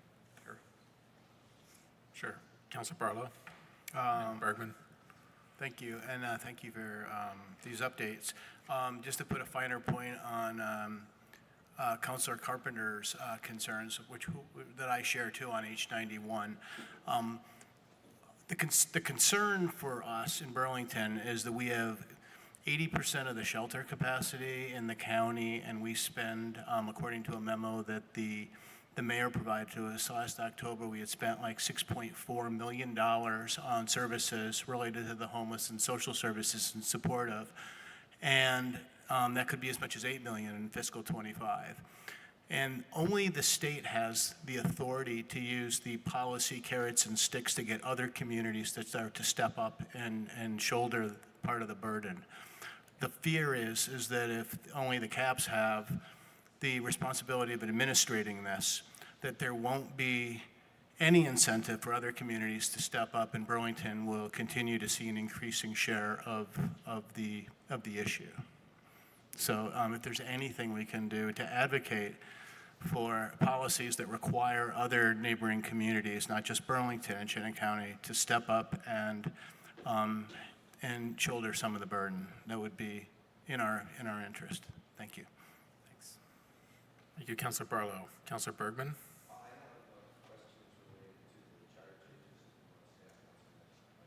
Okay. Are there any councilors that have additional questions or feedback on housing-related issues? All right, then why don't we go to you then, Councilor Bergman? Okay, thank you, President Travers. I see in the report on the charter change for no guns in bars that it was voted out 3-2, and that they changed the scope to make it to restrict it to firearms. So I am just curious about that debate. I'm actually curious about why anybody in their right mind would think that guns and alcohol mix. And so that's the first question. I'd love that to understand that. And then the second question just relates in terms of the other two charter changes that we passed. They're going to be brought up, but just curious about what the whispers in the cafeteria and in the halls are with regard to those, and what we can do in relationship to all three of these to get them past the finish line, given that, I don't know, 70% and 90% on one virtually, you know, in the 80s in the other, and maybe close to 60s in the housing one. So yeah, thanks. Yeah. Well, I'll take the last question first. I don't think we have whispers yet in the cafeteria for those two charter changes. We'll see that as they emerge in committee and have a better understanding of what that committee's opinions are about those two particular ones. The guns and bars charter change is more, will be more of a challenge right now in the House. And so in terms of your work and advocacy, I think being in contact with your representatives, that is probably the best thing that we can do, having conversation about the sort of will of the city of Burlington to make these changes in the charter. In terms of the discussion on S-131, the ban on guns and bars, as I said, I would really encourage you to watch the debate in the Senate, and you can get a sense of the opponents of doing this, why they're opposed to doing this, and I don't necessarily want to characterize but it's a sort of a right to carry arms at all times in most places. So, but the narrowing of the bill, I think, was of the charter, was so that it was constitutionally in line with Supreme Court precedent under Bruin. And during the debate, you can see the presenter of the bill, Senator Wiehovsky, really talked about the tradition in our country of banning firearms where there is alcohol. There are 15 different states that do this in some form, including Texas, Florida, Kentucky, New York, many others. There's a long tradition in our country that goes back into the 1800s and forward, from places like Oklahoma and Texas and other places where restrictions on the intersection between alcohol and firearms are permissible and have been upheld. So just as recently as 2022, the Second Circuit Court of Appeals, which is the federal circuit that covers the state of Vermont, Connecticut, and New York, has upheld a total ban on firearms in bars. So I think the discussion in committee and the narrowing of the charter was intended to ensure, through the advice of legislative counsel and others, to ensure the constitutionality of this particular charter. Thanks. I would just end by asking that maybe you could give us some advice, maybe it's not in the form of an open session, in terms of the arguments that are being made and the most effective counter arguments that could be employed with legislators from around the state who... on the gun issue? On the gun issue. Yeah, I mean, the primary argument, I'll just say, and you can see yourself, the primary argument is that that was made, I think, on the Senate floor. The gist of it was, we're all safer if we're all armed. So that is something to interrogate for sure. So, yeah. Thank you, Councilor Bergman. Councilor Litwin. Thank you. Just staying on trend, on theme with Councilor Bergman.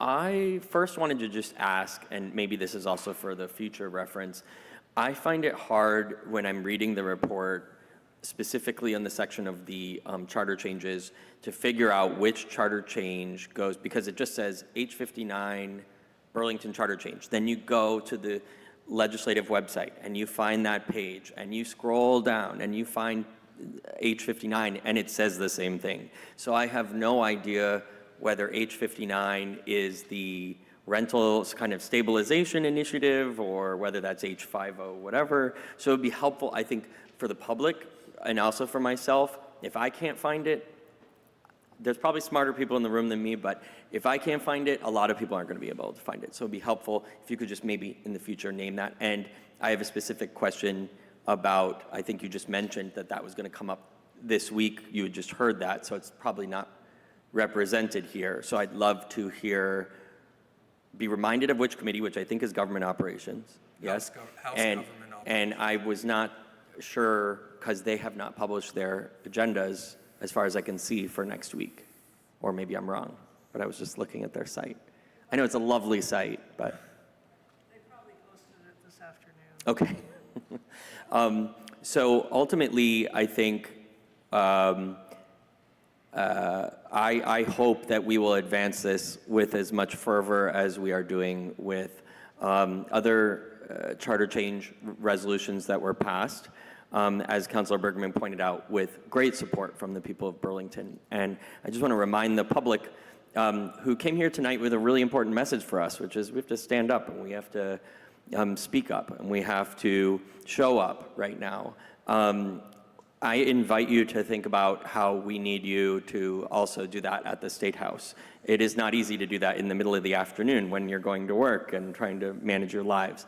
But the resolution, the charter change specifically about rental stabilization, you know, is for me an effort for us to gain local control over rental notification periods, because we have legislative blockade from rent control.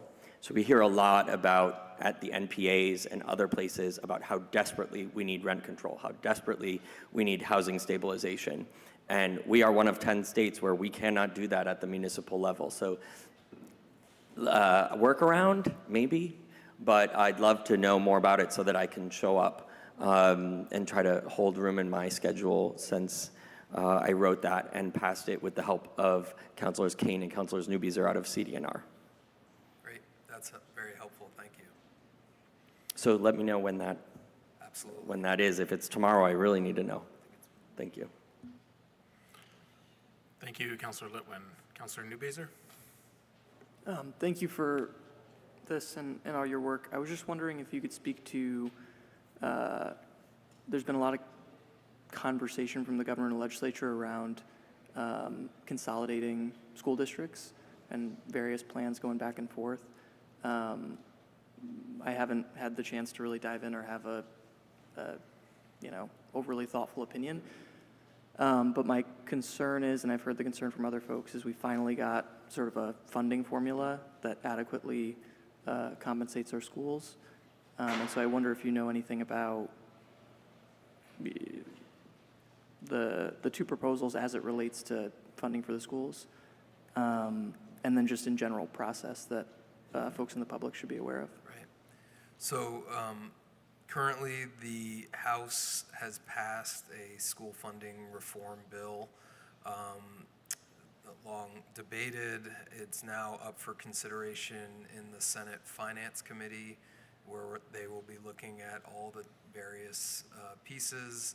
I think what you're referring to is, I believe, and we're not experts on school funding, the school board takes sort of the lead on the school funding issues, but we do follow it. And I think you're referring to the weights, I believe. And my understanding is, as of now, the current situation for the weights as passed by the House are good for Burlington and other communities that were participated in that conversation a few years ago. and we still don't know the outcome of what's happening in the Senate Finance Committee and on the Senate floor. So that's certainly something that usually the legislature gets out right around Mother's Day, the middle of, May. It's likely that it will go longer this year because of this large education policy debate that's happening. So the House basically wanted to take another year to do more studying of this, and the governor obviously opposes that. I believe the Senate is trying to speed that all up so that there won't be that year. So once we get into conference committee, it'll be very interesting. I will add, I believe, and correct me if I'm wrong, Virginia, but I believe that under the current budget, they are proposing to buy down property tax rates by the tune of like $77 million or something like that. So there is $77 million in both the House and Senate FY26 budget, which the governor put in there, and that is one-time money that will be used to buy down everyone's property taxes for this year, for FY26, because they don't believe that they can adjust everything so that your property taxes won't go up 8-10%. So they're insisting that. And I also have heard that there is some money coming from the education fund that will be added to that $77 million if needed. yeah, and just to add a little context to that,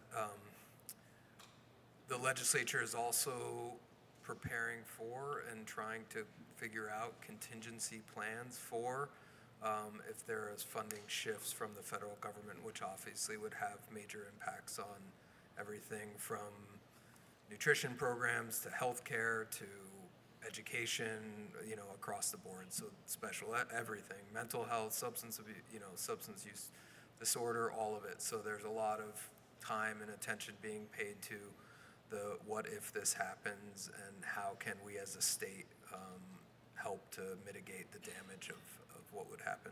So did you want me to address the project-based? Yeah, sorry, I didn't mean to. Yeah, we will. Are you all set, Councilor Newbeezer? Okay. Just before turning back to Councilor Carpenter's question on project-based TIFs, was there any other councilor that hasn't been heard yet that wishes to get in the queue? All right. Are you good with our doing sort of a first round here, Councilor Carpenter, and then going back to you? Okay. So, go ahead, Councilor Schachter. Okay. On the subject of speaking up and showing up, I have a bit of a broad question, but I think it'll be helpful for me as one of the newest counselors sitting up at this table, and hopefully for others in the room as well. I'm curious, there's a lot of bills in motion, there's a lot of Burlington's priorities that you're juggling. Thank you so much for all that you're doing. I'm wondering where you see sort of the greatest opportunities for us, both as the general public and as counselors, to be doing some advocacy. Which of these priorities do you see as maybe hitting the most roadblocks or having the biggest repercussions for us? And similarly, or kind of in that same vein, like what are some ways that you see us being able to support and work alongside our Burlington or our delegation in Montpelier to really help advance some of these priorities? I think probably the one that you could be most impactful on is, or the multiple is around our charter changes, since that is really an expression of the will of Burlington voters. So having you as their representatives coming to speak to your representatives and senators about the desire for Burlingtonians to have, just by way of example, the gun charter, the ban on guns and bars charter has sat on the wall in Montpelier for 11 years. So this is a pretty big breakthrough. A lot of that, the Senate Pro Tem, Senator Baruth, obviously a Burlington representative. Burlington has 6 senators representing parts of Burlington, advocating with our representatives directly as city council members, representing your constituents, I think has a really important impact. And then just generally for the public, hearing from, this is the hearing from a number of people. You know, a small number of people can make a big difference in Montpelier. And when I say small, it's 10, 20, 30 people. The number of people that showed up in this meeting tonight, all advocating for these charter changes or advocating for funding of various priorities. Those are very impactful, and it can be done with simple emails or phone calls. So really having people mobilize, Burlingtonians mobilize on behalf of the interests of the city, I think is essential. So. And are there any specific bills kind of in this document, which is a lot to digest, that you would like to call our attention to as perhaps sort of most warranting, besides the charter changes, some advocacy? I think those are the ones that are. I think the charter changes are frankly the most important, particularly the one around banning guns in bars. So, but we can think about it. There could be others. Thank you. Circle back. Yeah. Okay. Thank you, Councilor Schachter. And then Councilor Carpenter, we'll turn back to you. Oh, Councilor Grant. So we'll go to you and then Councilor Carpenter. Thank you. Something that would be helpful is, like, I see the list of bills that we're monitoring for us, which is great, but it would be great to have like a sentence or two as to exactly where they're at. There is not the time to look them all up. So if you could add that on the next report, that would be greatly appreciated. Along the same lines of what we can do and what the residents of Burlington can do for more advocacy, I'm not sure it's talking to our own representatives as much as Burlington needs to talk to other representatives. There seems to, especially, I've been following public safety issues for years in the state, and what happens in Burlington is spreading out in the rest of the state. I believe it was October of 23, there were 8 homicides in the state, 2 of which were in Burlington, but the 6 were in other places. So there's this idea about Burlington and what it's like here that other representatives, like, they don't understand. So I think it would be helpful to, like, when you hear certain representatives saying things, well, make people safe, is that everybody has guns in bars.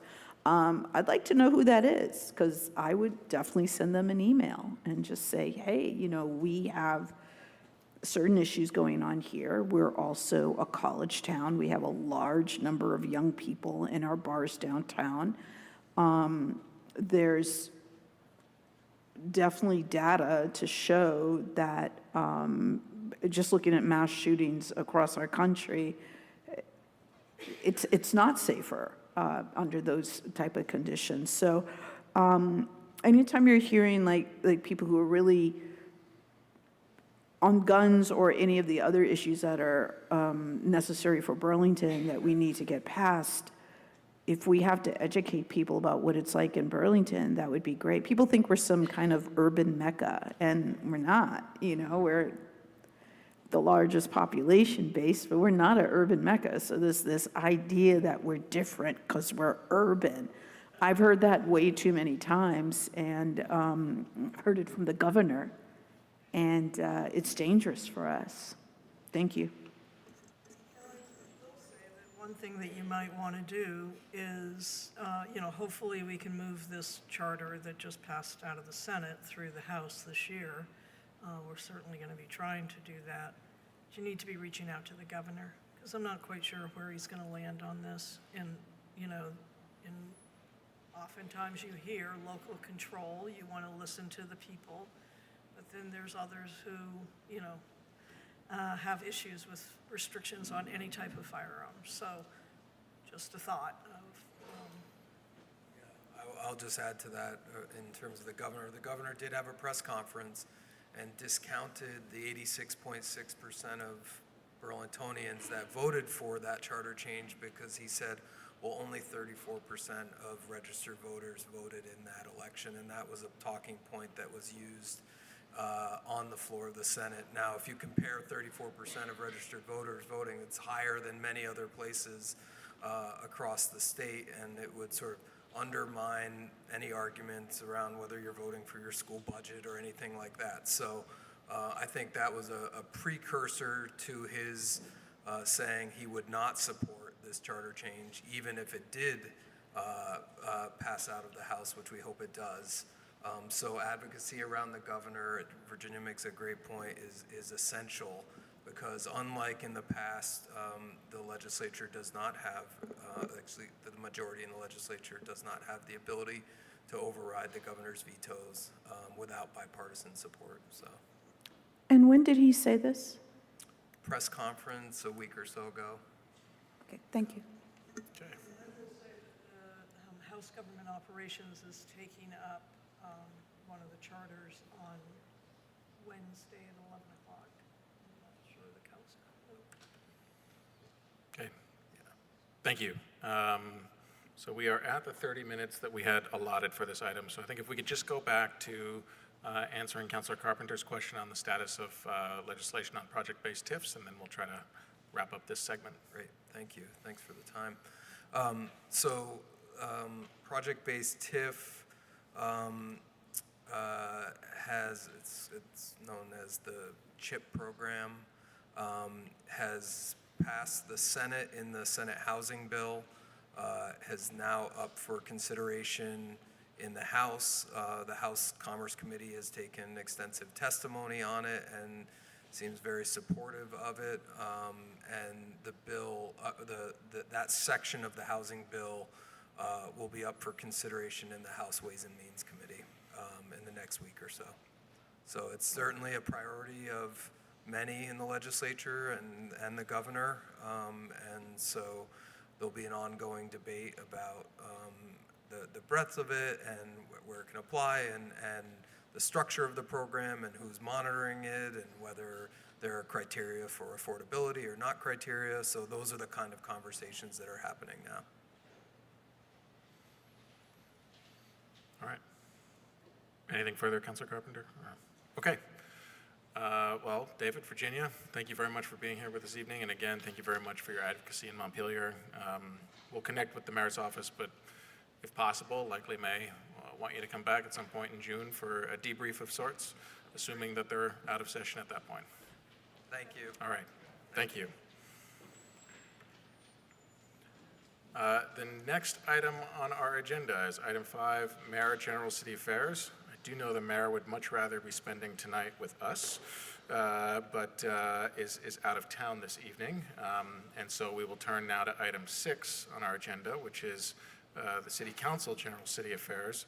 Is there any city councilor that wishes to be recognized on this item? Councilor Barlow. I just want to take a moment to talk a little bit about Burlington High School. Councilor Grant and I had the opportunity to take a tour of the high school under construction. I know that the district's reached out to, I think, all the councilors, and I would highly recommend it. It's super exciting, the work that's going on there. And it's a really impressive space, and I think it's going to be just a gem to have that in our community, and I think it's going to be helpful to us in many, many ways. So, so just a shout out to the district for that, and encourage my colleagues here to take the tour. Thanks. Thank you, Councilor Barlow. Any other councilor wish to be recognized on this item? Councilor Grant? Thank you. Our last Public Safety Committee meeting was on the 17th of the month, and it was our kind of bittersweet because it's probably almost our last meeting with Chief LaChance. So I definitely encourage people to watch his report. We also had Interim Chief Burke from the police department attend his first meeting. I really appreciate the fact that he logged in from a field somewhere where his kid was playing baseball or softball. So I appreciate that. And we also had Sarah George with us. And I thought the conversation was a good one. one of the things that has been an ongoing problem for the last few years was that there wasn't the best relationship that there could be between our previous leadership and the state's attorney's office. And Chief Burke and Sarah George have a really excellent working relationship. So we're already seeing some of that in action, I think, when we look at some of the recent arrests. And also I want to say I appreciate some recent action taken on drug activity in the one. In the past, it's been very difficult to get attention on houses that are known in the community for where drugs are being distributed, and that's causing crime on the streets. And so things are definitely looking up, and I think people in the community are already seeing how our resources are being deployed differently. To access the meeting, you would go to the City of Burlington's website, click on the agenda button. That will take you to what's called the Civic Clerk website. There's a calendar, just click on April 17th. You'll be able to click on the Public Safety Committee meeting, and to watch the meeting, click on Meeting Media. And we are looking to have our next meeting will most likely be the 4th Thursday of May, but we've yet to confirm that. And with regards to the RAIB committee, we are working on Juneteenth in particular because the time to plan for that is now. There are a lot of discussions on what we can do about the budget. The budget isn't as big as it was in previous years, and we want to be able to make it the best event that we can. There's also additional things that we need to do to continue to stabilize the department. They are looking for additional staffing. And also, we have been discussing about getting the department in our charter. So we usually do the 3rd Tuesday of the month, and so that date is also to be determined. Thank you so much. Thank you, Councilor Grant. Councilor Newbeezer? Just very quickly, the PAC Committee, Arts, and Culture, are going to have our first meeting of the new council, and just wanted to flag for folks who want to attend public comment. We're going to move our regular meeting to the 4th Thursday of every month, making our first meeting May 22nd. Thanks. Thank you, Councilor Newbeezer. Councilor Litwin? Thanks very much. Got a few quick things. First thing is CDNR, which is Community Development Neighborhood Revitalization. We will have our first meeting on May 1st, May Day, and it's going to be at 6 p.m., I believe in the Busher Room, but you should double check on Civic Clerk. And I will be joined by Councilors Newbeezer and newly elected Councilor Schachter, and we'll be doing some planning, but also getting an update from Councilor Newbeezer and some of the folks on some of the folks he's been working with the NPA resolution, which is still being worked on. And then we may or may not have time this month, but there's a lot in flux with many departments in Burlington right now as we head into, I know the mayor's not here to say it, nor is CAO Shad, the Marvelous Nights of May. And so I do want to draw to folks' attention that every Wednesday night from 5 to 8, we will have the pleasure, I know it's not as glamorous as it sounds, of talking about the budget. And what you hear tonight is we don't have enough money from the top, from the middle, from the bottom. And so tough decisions are going to be being made by the mayor's office and the administration. I do not envy their work and the work of Deputy Chief of Staff McGee. But please do join us if you are interested in watch online while you cook your dinner at home. 5, 7, 14, 21, and 28.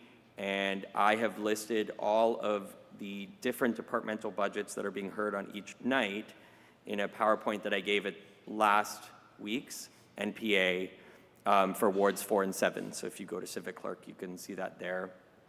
And then very lastly, I gave a brief presentation at our NPA, and I thought I would share here that call to action because some people have actually emailed me and said, I took the call to action.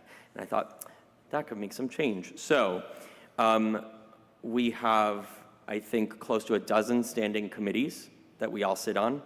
And then in terms of commissions, maybe close to 20 standing commissions, which are folks like yourselves who are residents appointed to these various commissions, ranging from the Police Commission to the Board of Tax Appeals to everything. Those vacancies are being listed right now. If there's something that you're passionate about, that you want to learn about, that you want to be involved in, reach out to your city councilor. We know a lot about those commissions, and you do get compensated for your time. So I think that's important to note. But the challenge that I issue folks is the new Civic Clerk software, where you look for agendas, where you look for the resolutions that we bring before you, has a feature in the upper right-hand corner that if you sign in and log in with your email address, you can click Manage Subscriptions, and you can select any committee you are passionate about or interested in to just get an email when they post an agenda. And so if you're passionate about housing, if you're passionate about public safety, you know, I really encourage people that a heavy amount of governance happens in these meetings. You have a lot more time to speak instead of the 2-minute shot clock you have here, which is really stressful for a lot of folks. And you're more aware of what's being debated before it comes here. And a lot of the time there's been a lot of public process on an item, and then by the time it gets here, folks have like really passionate feelings about it, and it may or may not be 99% ironed out at that point. So I think it's really important to get involved at the ground level. We heard about grassroots tonight. Try to like flag a committee, one committee that you just want to follow, and be more involved in those as we seek to make tough decisions and we seek to lead our city collaboratively with community. So thank you. Thank you, Councilor Litwin. Is there any other councilor that wishes to be recognized on City Council General City Affairs? All right, seeing none, we'll move to item 7, which is our consent agenda. Noting that item 7.32 was moved to our deliberative agenda, is there a motion to adopt our consent agenda as amended? So moved. Thank you, Councilor Litwin. Is there a second? Second by Councilor Newbeezer. Any discussion on that motion? Seeing none, we'll go to a vote. All in favor, say aye. Aye. Aye. Any opposed? That carries unanimously. So we now turn to our deliberative agenda. We have 3, which should likely be brief items on our deliberative agenda first. And again, Councilor Broderick, as chair of our license committee, I would turn to you for motions on these items. Could I turn to you first for a motion on item 8.1? I move to approve the 2025-2026 indoor entertainment permit application for Riot Hospitality doing business as the District, 400 Pine Street, with all standard conditions. Thank you. Is there a second to that motion? Second. Thank you, Councilor Schachter. Is there any discussion on that motion? We'll go to a vote then. All in favor, say aye. Aye. Aye. Any opposed? That carries unanimously. Councilor Broderick, may I turn to you for a motion on item 8.2? I move to approve the 2025-2026 outdoor entertainment permit application for Riot Hospitality doing business as the District, 400 Pine Street, with all standard conditions. Thank you. Is there a second to that motion? Second. Thank you, Councilor Schachter. Any discussion on that motion? We'll go to a vote. All in favor, say aye. Aye. Aye. Any opposed? That carries unanimously. And now item 8.3, which is a group of tobacco and tobacco substitute endorsement renewals, which expire on April 30th, generally speaking. Councilor Broderick, may I turn to you for a motion on those renewals? Yes, I suspect an amendment is coming, but for now, I move to approve the 2025-2026 tobacco and tobacco substitute endorsement renewals as listed. Thank you, Councilor Broderick. Is there a second to that? Second. Thank you, Councilor Barlow. Is there any discussion on this motion? Yes. Councilor Litwin. I wanted to just flag and note that from the consent agenda, we pulled item 7.32 specifically for Burn Gallery on Main Street. And if the folks are here from Burn Gallery, hello. Thanks for coming and sitting through. And I wanted to provide, and please lead me, Councilor Travers, if I'm doing things out of order in any way, but I wanted to provide an opportunity for discussion before making a motion. Sure. I mean, the floor is yours, Councilor Litwin. Okay, thank you.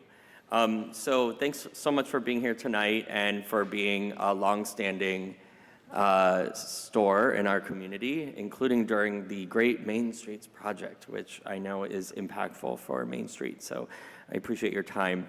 I wanted to provide an opportunity for other counselors, for the public, and for you, for us to have just a productive and transparent conversation about a newly adopted policy, perhaps, of the Burn Gallery that was reported in various news outlets, whereby you would pay anyone who came in with a ticket for using cannabis in public, that you would pay them out of the register, so to speak, if they came in with a copy of the ticket.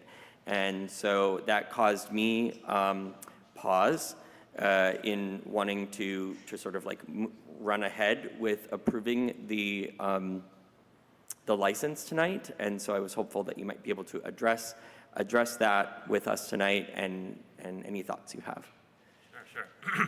Hi, I'm Tito, and I'm joined by Patty Donnelly, our cannabis specialist, and I'm president of the company. And so what it's about was about survival. It was about surviving the crippling post-COVID drug problem we have downtown. It's been about surviving the suffocating construction that's got us closed off at both ends now. So we're like, all right, we gotta, and look, sales are going down horribly. So we gotta make something out of nothing here. And it felt like what a nice time to have a creative campaign. Let's focus it on something that we think is, it really needs addressing. Cannabis is legal. We have 15 stores or something here in Burlington selling it. Where are we supposed to smoke?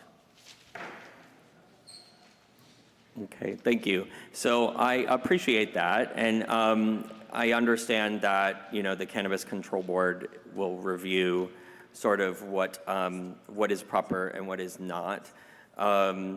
I don't disagree with any of the statements that you made about the difficulties that the business community in general are facing. I think the concern I have would be similar to if a liquor store decided to put up a sign that says, if you were ticketed for drinking and intoxicated in public, come on in and we'll pay your fines. And so when you're in a pervasively regulated industry selling regulated product, it's just a different responsibility and a different role that you have in the community. So it does make, or could make, the job of others more difficult that work for the city and serve the city. And so I wonder if you're open to rescinding that policy, or whether that's a policy that you're planning to stand by. Yeah, well, look, of course, our intention is not to come out here and upset anybody. And also, I'm glad you brought that up, because it does feel important to note the difference between cannabis and alcohol. We're compared to alcohol constantly, but we are regulated 1,000 times more.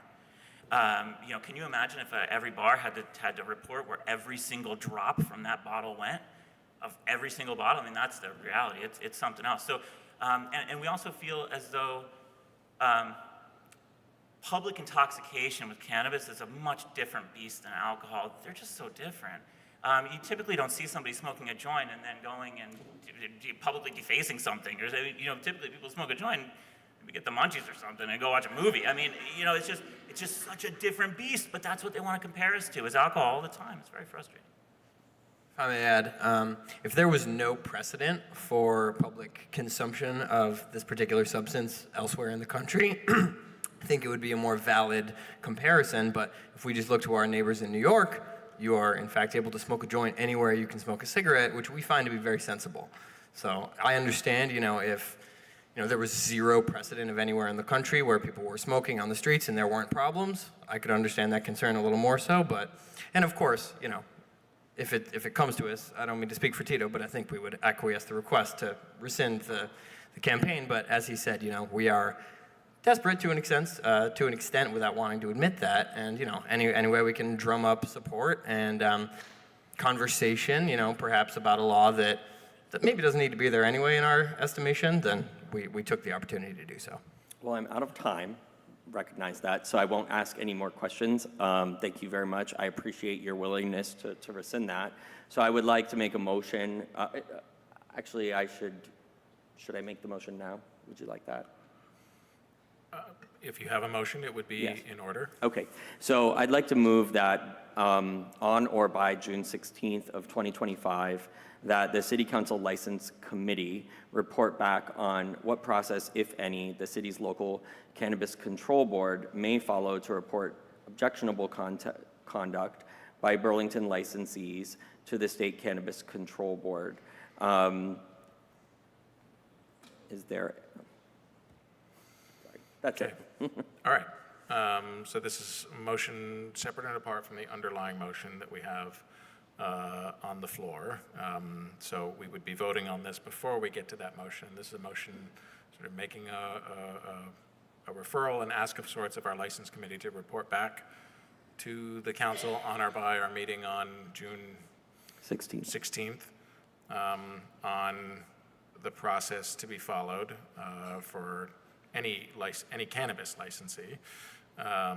Is there a second to that motion? Second by Councilor Broderick. Is there any discussion on that motion? Yes, Councilor Broderick. It's of my opinion that due to cannabis being such the regulations surrounding cannabis being here in Vermont being siloed to the state level, that I don't believe that that this is something that we should be carrying out until we receive direction from the State Cannabis Control Board. But if I can interpret what you're proposing, Councilor Litwin, as us, the License Committee, waiting for direction from the State Cannabis Control Board, then I think that's acceptable. I don't want, without giving my opinion on whether or not I agree with your campaign, I don't think it's our place to take action until we receive word from the state. But if that's how you're describing what we should do, then I support it. Thank you, Councilor Broderick. Is there any other councilor that wishes to be recognized on just this motion now? Councilor Newbeezer. And then Councilor Barlow. Well, thank you for spending the time to come in and speak with us. I could maybe get to a place that's supportive, but my general instinct is that I'm not supportive because it seems like you all are dealing with a tough enough environment. I know that the cannabis industry, it feels weird. I'm coming up on 7 years sobriety and I'm like defending the cannabis folks, but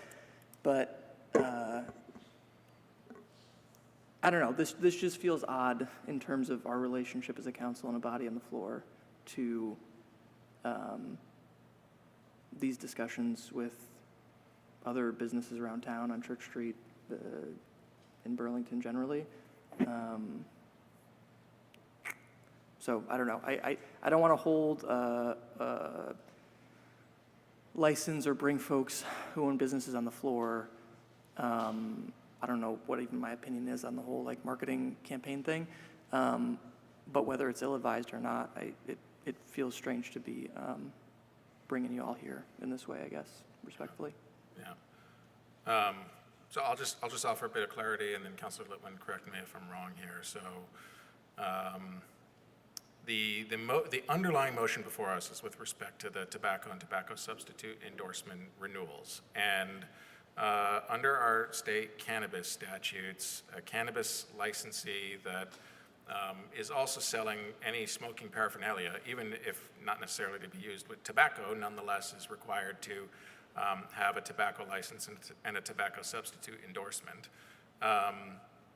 We as a council, actually, the law on this, have no discretion with respect to approving those licenses. We serve in a ministerial role, and our role, whether we like it or not, is simply to collect the money, collect the application, and send it along to the state. And so my understanding of Councilor Litwin's motion is not that we would be delaying the underlying motion in terms of renewing the tobacco and tobacco substitute endorsement. Whatever happens with Councilor Litwin's motion, we will still get to that underlying motion. My understanding, Councilor Litwin, is that your motion, before we get to the underlying question, is whether or not the license committee should take a look at the question of whether or not, if, and not with respect to just this licensee, but if there's any licensee where a councilor believes that there's what they consider to be questionable conduct, sort of what is the process by which the council could engage with the state cannabis control board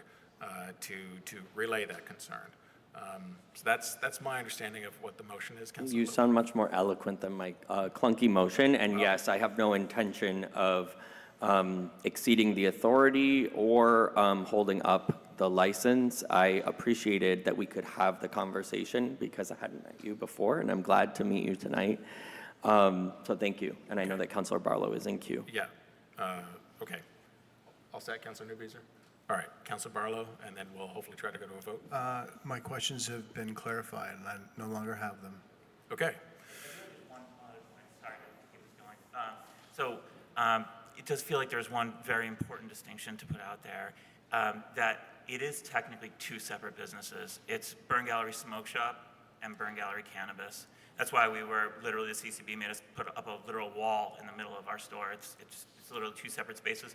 This is the smoke shop with the tobacco license. It is not the cannabis dispensary.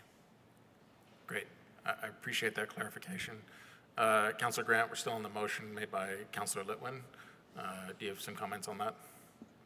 Yes. Okay. I don't support it.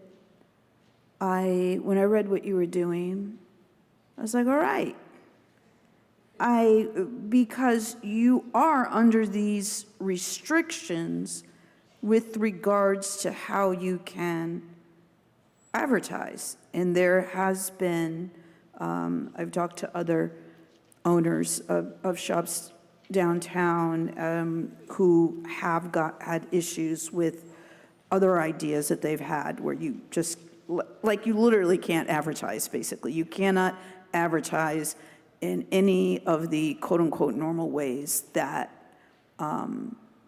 other businesses are allowed to advertise. So I say, hey, thought out the box. And I will also say that I am not aware of any gun incidents that have started in our cannabis shops. That's it. Thank you. Okay, thank you, Councilor Grant. Is there any other councilor that wishes to be recognized on Councilor Litwin's motion? All right, seeing no one, so we will go to a vote on Councilor Litwin's motion. Again, I will clarify that this motion has nothing specific to do with this licensee, but rather the general question for the License Committee to report back on or before June 16th on the process to engage the, by which to engage the Cannabis Control Board on conduct that any councilor believes is questionable in any respect. As I believe we may have a divided vote, I'll ask for hands. All in favor of that motion, please raise your hand. 1, 2, 3, 4, 5, 6, 7, 8, 9, 10, 11. Okay, 11. All opposed, please raise your hand. Okay. I will note 11 in the affirmative, Councillor Grant against. That motion carries 11-1. We are now on the underlying motion, which is to approve the 2025-26 tobacco and tobacco substitute endorsement renewals as listed. Is there any further comment on this motion? Okay, seeing none, we will go to a vote. All in favor, please say aye. Aye. Aye. Aye. Any opposed? That carries unanimously. So I greatly appreciate your time coming down and meeting with us this evening. I think there's still a lot of questions with respect to, I'm sure from your perspective and ours, the intersection between our local Cannabis Control Commission and the State Cannabis Control Board, and appreciate your presence on Main Street and contribution to our business community. So thanks for being here. Thank you so much. Just to clarify, where does this stand? So are we getting the renewal? Yes. Yep. Okay. That just happened. Good question. Thank you all for your time. Okay. So we have two additional deliberative items, item 8.4 and item 8.5. 8.4 is the draft project proposal for the Burlington Overdose Prevention Center OPC pilot program, Office of the Mayor, in partnership with Vermonters for Criminal Justice Reform. I will turn to the Mayor's office to ask who would be presenting on that. We have Teresa online, correct? Okay. Teresa, thank you for being here. And can you tell us who else from Zoom we should be promoting for the purposes of this presentation? I believe Anyone else? Tom Dalton and Jess Kirby are online as well from BCJR. Okay. I caught Jess Kirby. Did you get the other one? And sorry, who was the other one? Tom Dalton. Oh, Tom. Tom Dalton, yeah. I do not see Tom online at the moment. So if anyone wants to get in touch with him, certainly we'll monitor the participant list and promote Tom when he arrives. But Teresa, are you prepared to proceed with you and Jess in the presentation? I sure am, yes. Okay. And looks like Tom said he's here, so if you can find him on the Zoom, he just texted me. Oh, well, Tom, I don't see you on the attendee list. If you're here on a different name, if you could use the raise hand function.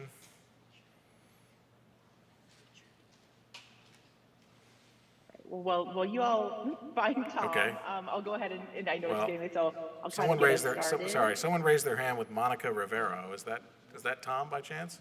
Okay. Yeah, All right. that was- okay, go ahead. Okay. Sorry about that. Thank you, Tom. So we have Tom here, and Teresa, if you want to go ahead, that would be great. Sure. Well, first, I want to say thank you for having us again tonight. You know, we were here with you a couple of weeks ago for the work session, and I don't think I could possibly start this conversation tonight without first just acknowledging the overwhelming support and love in this room tonight for the support for the OPC. And I just really wanted to just take a moment to say thank you to all the different people that came from all different walks of life and all parts of our community to come out and stand in solidarity with harm reductionists and in the city of Burlington for this project. So I was just overtaken with emotion, and it just was incredibly powerful. So I wanted to say thank you to everyone who spoke earlier this evening. Since we had the work session on the 14th, I will just let you know that we, throughout the last 2 weeks, had opportunity for counselors to have open office hours and also to send any comments, questions, feedback via email. I did not receive any request for additions to be added to the drafts that we were reviewing 2 weeks ago, or any changes to be made to those drafts. Therefore, the drafts that you have in front of you tonight are the final version drafts. They are the same version as the ones that we looked at 2 weeks ago. A few questions did come in over email that were addressed directly to the person who had asked the questions, and they really were focused on, you know, considerations for site selection and a little bit about like funding allocation. And we know that we'll end up addressing those in the site planning phase of the actual project. But other than that, we did not receive any request for additional information outside of what was discussed in the work session. What I wanted to do, I don't see the PowerPoint, so I'm not sure. I don't usually zoom in, but I think they were supposed to be, well, PowerPoint.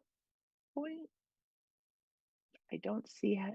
I don't see that, but either way, it doesn't look like I have access to the PowerPoint presentation for some reason, but I just have one slide that really that we're going to talk from.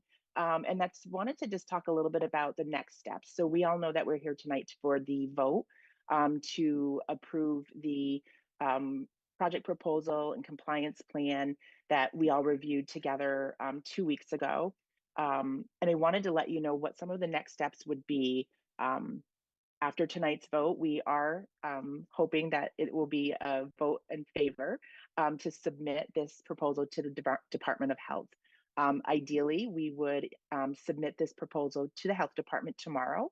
If in fact tonight goes in favor of the submissions that you all reviewed with us, we then anticipate being in contract development and negotiation with the state beginning in the month of May.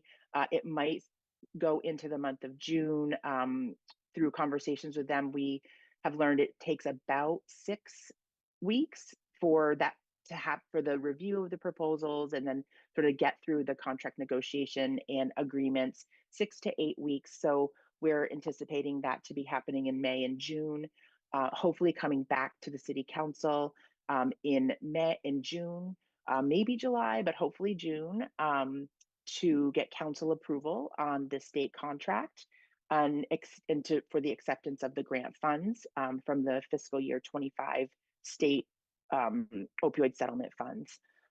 We would then move forward with subcontracting with VCJR so that we could begin this project in earnest, and we would be diving right into that phase one part of the project where we're really looking at the planning, the neighborhood assessment, the service assessment, policy development, site selection, all of those types of things in phase one would begin once we were able to get the contract in place with VCJR.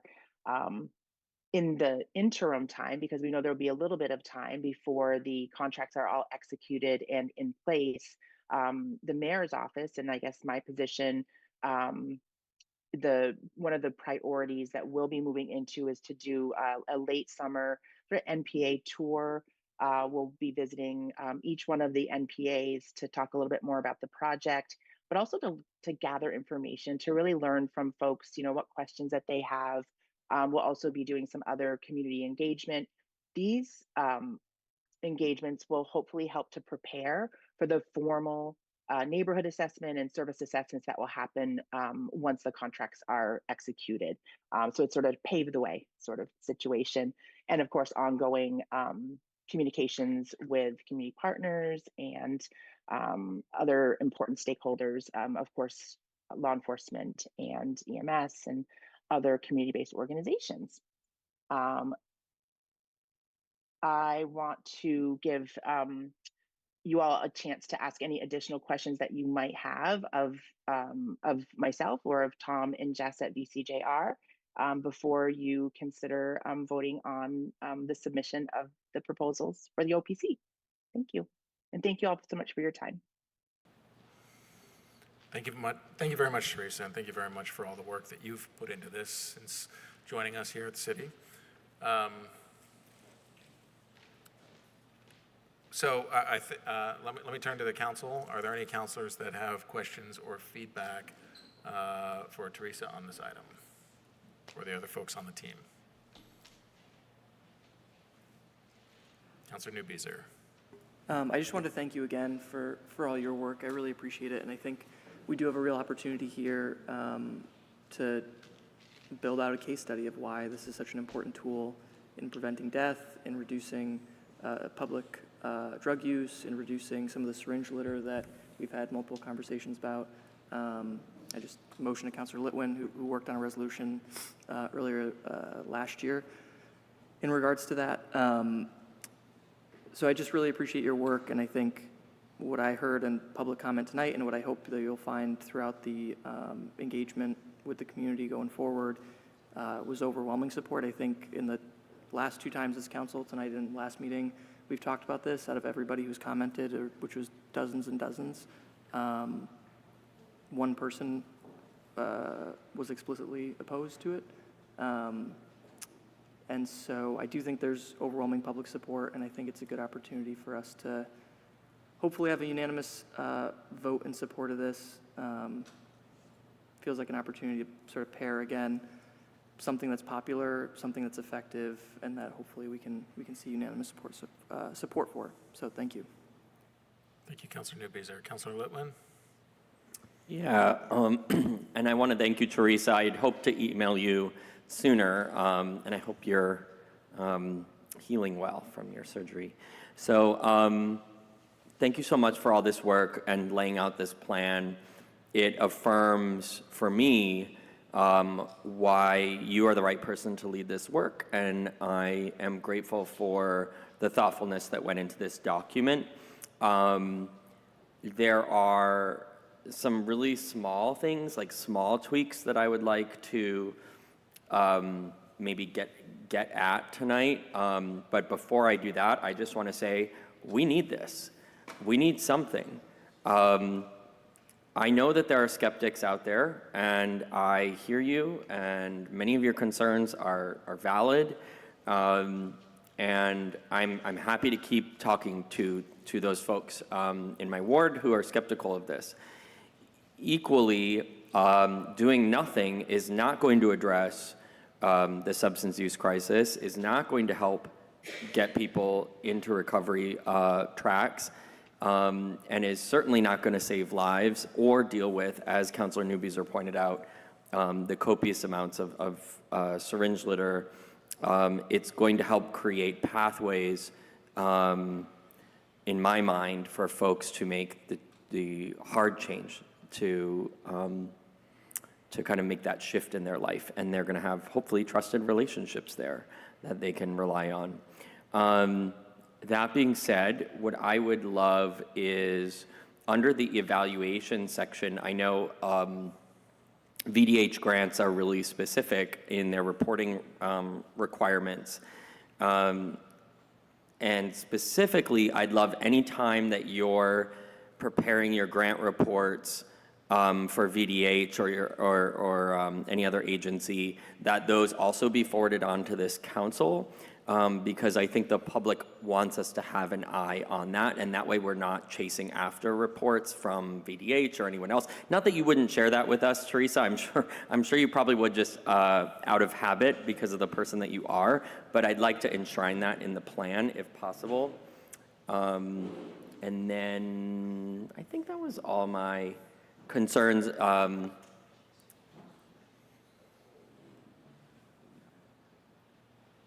So exactly, so any of the, sorry, I wrote this up like right beforehand. So any of the publicly available data and service metrics collected in accordance with Act 178 that's being submitted to VDH would also be simultaneously communicated to the council, just so we're all on the same page, and we all have the same information, and we can work collaboratively together to make sure this is a success, because I think it will be.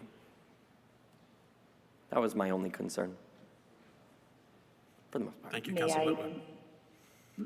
Councilor Whitman, just so that you know, in the document under the city requirement, it is there that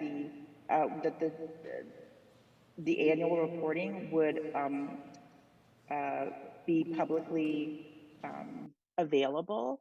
And so I just want to be clear, you'd like me to also to add that it be submitted to the city council specifically. So just so I can put the right language in the right section.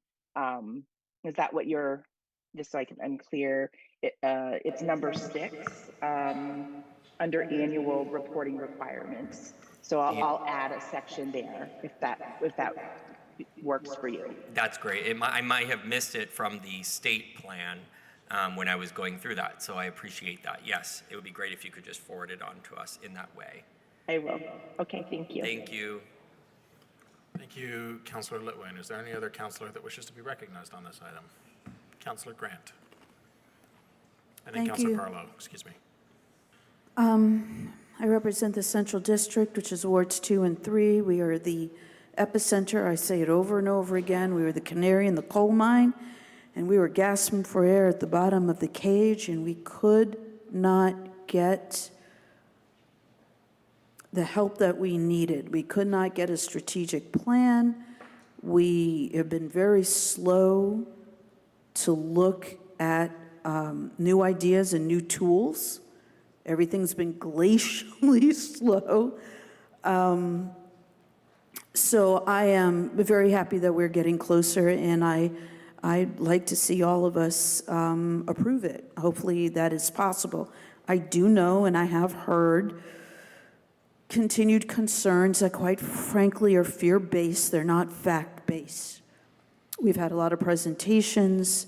We have a lot of information from OPCs that are operate in other countries and the ones that do operate here and in Canada.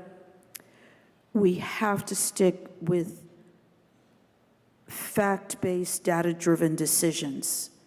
That is just something that I repeat over and over again. And even still with that, we get fear-based concerns. We don't have to make anything up. We don't have to worry about stuff that hasn't happened because we have plenty that has happened. And we have a crisis that is out of control.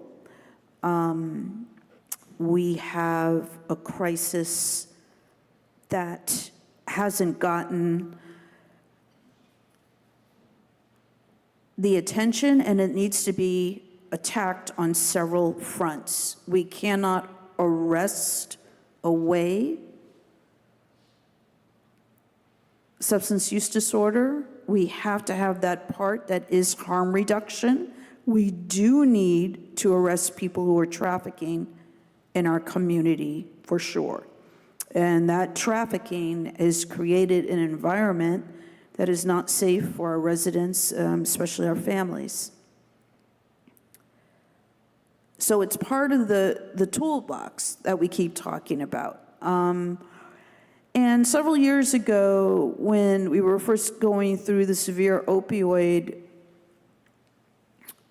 crisis, I think Vermont Digger did an article called The Third Wave, where they really explained the different crises that we have gone through previously and what's happening now with fentanyl.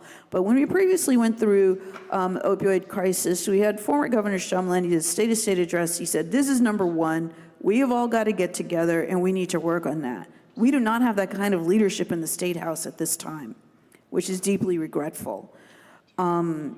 So I do strongly support this. I want to thank you for your work. I want to thank your team for your work. I am very happy that Vermonters for Criminal Justice Reform have been chosen. They have already been doing excellent work downtown in Burlington, and I know that they would really be the ones to make this work here. Thank you very much. Thank you, Councillor Grant. Councillor Barlow? Oh, excuse me, Councillor Bergman and then Councillor Barlow. I want to thank you for your work. I want to echo the comments made earlier and what I hear from around this table. And I just have one question for the city attorney, and that relates to we're submitting this grant. And so my read of the charter in section 54 is that any acceptance of the grant would still have to come back to this council per charter to have it be accepted, which I will gladly support. But I just think that that's an important piece of the process here that we should get clear. Thank you. Thank you, Councillor Bergman. Councillor Barlow? Thank you, President Travers. So I too am supportive of continuing this planning stage for the OPC. You know, as I said in our last meeting during the work session, I think the devil's in the details here, and it's like, especially where it's going to be. Everybody's been talking about how location will be a really important consideration. And my concerns aren't fear-based. They're really based on the experiences we've had in placing other services in our downtown, in our central business district, and the collateral effects we've seen, specifically around the needle exchange and around the pod shelter community. Those neighborhoods had issues, and so I hope that as we stand up in OPC, that we wouldn't have these issues, but it's going to be really important where we put this. And I still remain concerned about adding more stress to the downtown core. And what I pledge is I will continue to engage on this. And Teresa, I'm sorry I didn't have a chance to see you at your office hours, but I intend to follow up with you on that. But we really have to be careful about the siting. I'm convinced, based on this plan, that we will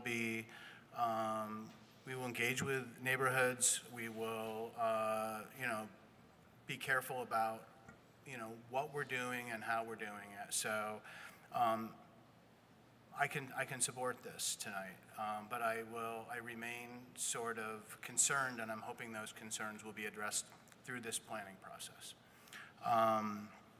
And so I've also been asked to make the motion on this, and the motion that was recommended, I don't think we have the new motion language on Civic Clerk, do we now? But it's essentially the same motion language with some additional bullets attached. One that speaks to Councilor Litwin's request. Another one, Councilor Bergman just brought up about check-ins with the City Council, and then there was another one around any zoning amendments that may be needed. They would also come back to the council. So I'm prepared to make that motion if it's in order to do so now. President Travers. Sure, and I believe it's the motion language that's been emailed around to some folks, and it was shared with Teresa earlier today, actually. Am I correct, Councilor Barlow? Yes, okay. That's all right. So I'm just so folks have it, and our clerk, Lori Olberg, has the language as well, but I will circulate the language to the full council as well, just so you have it before you on your computers. And you're recognized now if you'd like to proceed to make that motion. Sure. So I would move that the City Council approve the submission of the attached Overdose Prevention Center implementation grant proposal to the Vermont Department of Health pursuant to Act 178 of the Vermont Legislature, contingent on the understanding that, 1, notwithstanding thresholds established by the city's purchasing policy, the acceptance of any amount of state grant monies for OPC implementation and the execution of any subrecipient agreement, including but not limited to any subrecipient agreement with the Vermonters for Criminal Justice Reform, will require the approval of the Board of Finance and City Council. And 2, any necessary zoning amendment to accommodate a location for an OPC will be subject to approval by the City Council. And 3, any publicly available data and service metrics collected in accordance with Act 178 and submitted to the Vermont Department of Health will be simultaneously communicated to the City Council. Thank you, Councilor Barlow. Is there a second to that motion? Second. Thank you, Councilor Bergman. Is there any further discussion on that motion? Councilor Bergman. Yes. I would just like to hear our special advisor's comments regarding the 3 stipulations on this, just to make that clear and in the record, please. Thank you, Councilor Bergman. It's a good ask. And Teresa, may I turn to you for a response? I just want to, I'm sorry.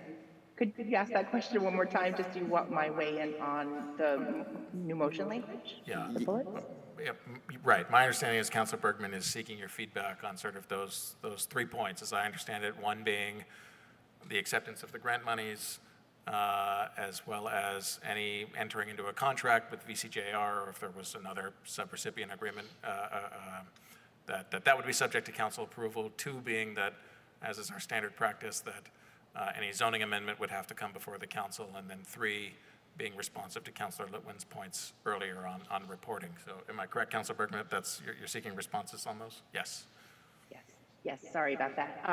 Absolutely, and I apologize that the PowerPoint actually kind of had these on the PowerPoint that I didn't have access to, so I apologize, and definitely agree, and I'm glad that it was clarified that this is coming back to the council for multiple different times throughout the process, where the council will be engaged both in the approval of the state contract and the acceptance of the grant funds, also as we develop in the subrecipient agreement for VCJR, that will come back as well. And then of course the zoning components, which we still have to meet with Charles about. We've had a couple of preliminary meetings, but didn't have all of the dates and things, but that'll come back. And above and beyond the data that we'll be sharing that's required at the Act 178, I just want to be clear that any reports, any findings, the neighborhood assessments, the service assessments, anything that we have that we can share with you all, I want to be doing that on a regular basis with you anyway, and your thoughts and feedback and input are of great value, and it's really important. You have the pulse of your constituents in the community, so I think that from my perspective, we would go above and beyond, sharing with you throughout the process what's required in Act 178. So, thank you. Does that answer? Okay. Yeah, all set, Councilor Bergman? Okay. Councilor Litwin, you have a minute or so left. Yep, just to speak to the motion, thank you. I do just want to respond to maybe some of the questions about citing, and I know that we will get to a point where we will get to have a conversation about zoning amendments that need to happen, but this won't work if it's not somewhere downtown. It's not going to work if it's in an area that isn't accessible and near the folks who need the services. And on top of that, the money that we're getting from the Overdose Prevention Fund is certainly not enough to build a brand new building. So we only have so many buildings that we can retrofit, and there are only so many locations in the city that we will be able to look to. So I understand that that's going to be a tall order, but I just don't see this in the same light as some of the other issues that may be occurring and are occurring in some of the other neighborhoods, and I see this as being complementary or helpful. So we do need to be mindful of not locating it maybe across the street from a school, but being mindful that it's somewhere that makes sense and that folks will be motivated to use. We cannot put it out on, Queen City Boulevard. So, thank you. Okay, thank you, Councilor Litwin. Is there any other councilor that wishes to be recognized on the motion? All right. Before going to a vote on the item, just a couple brief words here, if I may. This is a hugely important step on this journey that we've been undergoing here as a community. I think every one of us has either been directly impacted by the loss of someone to this crisis, or if not us individually, we certainly know someone who has lost a loved one to this crisis. And I'm deeply grateful for those that have been able to leverage their grief into action on this item, many of whom we heard from tonight in very moving testimonies. The individuals who have gotten us to this point are too many to name, but if I may just name a few in addition to Teresa and now our partners at Vermonters for Criminal Justice Reform. I do want to acknowledge the process here having started under the leadership of former Mayor Weinberger and his substance use policy analyst in Scott Pavek. I'd like to thank my former counsel on the colleague and now the Mayor's Deputy Chief of Staff and Joe McGee, who's been very involved in this, as well as Ed Baker, who you heard from earlier this evening.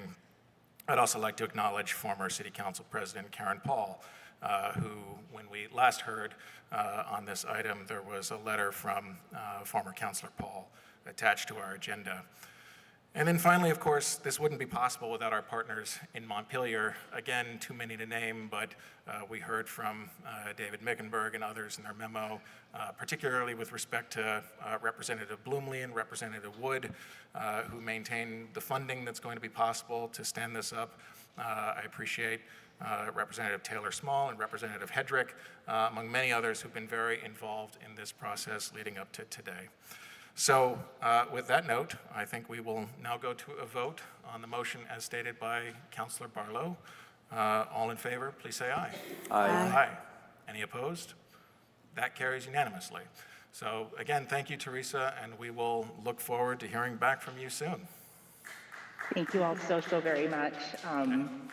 Genuinely, thank you. Have a great evening. Thank you. Thank you. Thank you. All right, so that brings us to the last item now on our deliberative agenda, which is a resolution support of the First Amendment's rights of free speech, association, a free press, and dissent, and the defense of support of Mohsen Mahdawi, Rumeysa Ozturk, and Mahmoud Khalil. On this item, Councilor Bergman, you are the main sponsor of this resolution, and so feel free to start with a motion or start with some comments, but one way or another, we're coming to you for a motion on the item. We'll start with me. Okay. I'd like to move to waive the reading and adopt the resolution and have the floor back after a second, please. Thank you, Councilor Bergman. Is there a second to that motion? Second. Second by Councilor Broderick. Councilor Bergman, the floor is yours. Thank you. We're living in difficult times. That's obvious. It's difficult as many of the crises we've faced as a nation. The Trump administration's assault on the First and Fifth Amendments, our rights of free speech, association, dissent, and due process, is a serious attack on us all. But it is especially dangerous and harmful for its victims.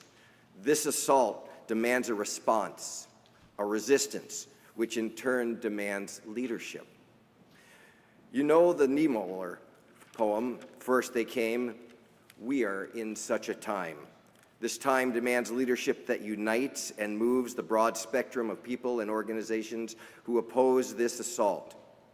Leadership that calls out and publicizes the harms this would-be dictator is causing and threatening. I am honored and thankful to have worked with leaders in this broad front of resistance, leaders in the mass movement, leaders from my Progressive Party colleagues, and leaders from the Burlington Democratic Party. We have worked together to bring forward this resolution, which is one that responds, which is one response that highlights the harms and makes calls to action in a united resistance.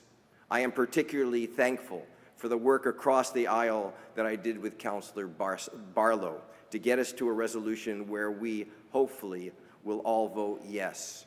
Thank you, Councilor Barlow, for all your work and for your caucus's hard work on this.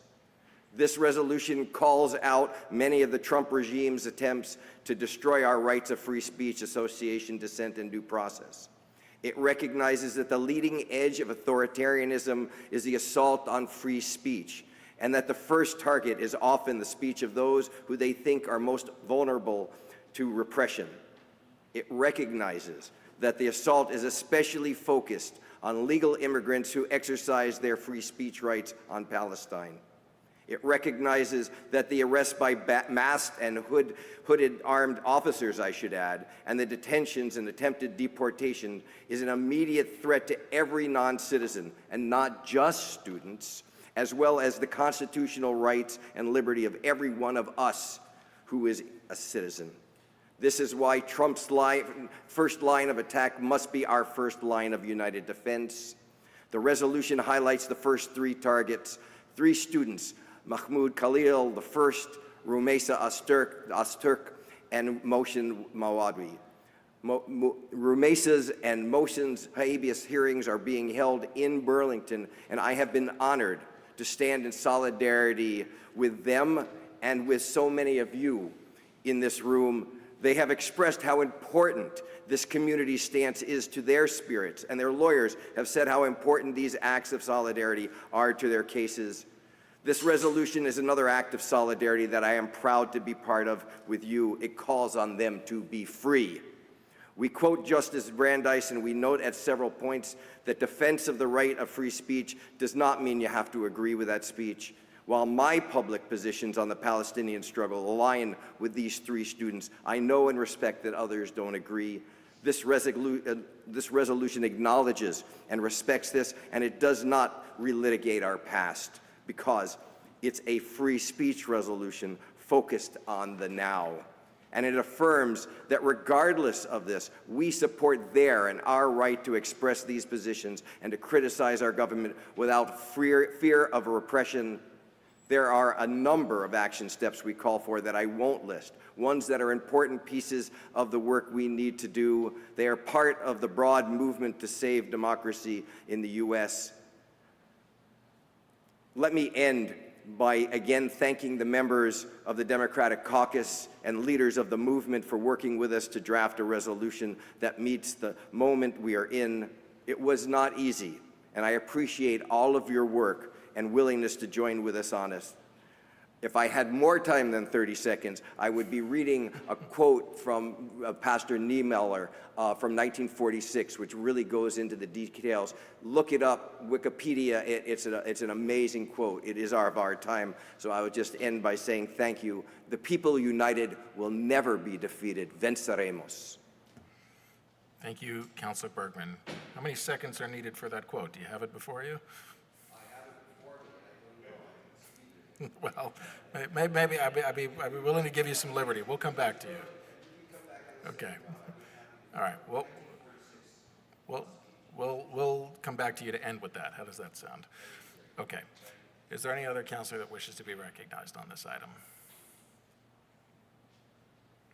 Councilor Newby, sir. Thank you, Council President, and I just wanted to take a moment to first thank leaders of both caucuses, Councilor Barlow, Councilor Travers, and Councilors Bergman, for helping us get to a place over the last few weeks where we can all support, hopefully, this resolution. We may disagree or on a particular issue here or there, but I think what I hope I know, that we can absolutely agree on is that all of us have a right to participate in the political process without fear of arrest or violence. Democracy is hard work to maintain and protect, and right now more than ever, as our country falls further and further toward oligarchy and a dangerous Trump administration, working to consolidate power in the executive branch and on behalf of folks who don't actually believe in democracy. They believe they're wealthy enough that they should be making the decisions for us. This resolution, in my view, reaffirms our commitment to free expression and the rights of all people to dissent. As many folks have likely followed in the news, the federal government has been rounding up, as we've discussed, college students with full legal status for political speech deemed unacceptable. Some of those folks are being tried in Vermont courts and are legal residents of Vermont. All of these students, regardless of what you think about their views, have a constitutionally protected right to criticize our government and any foreign government.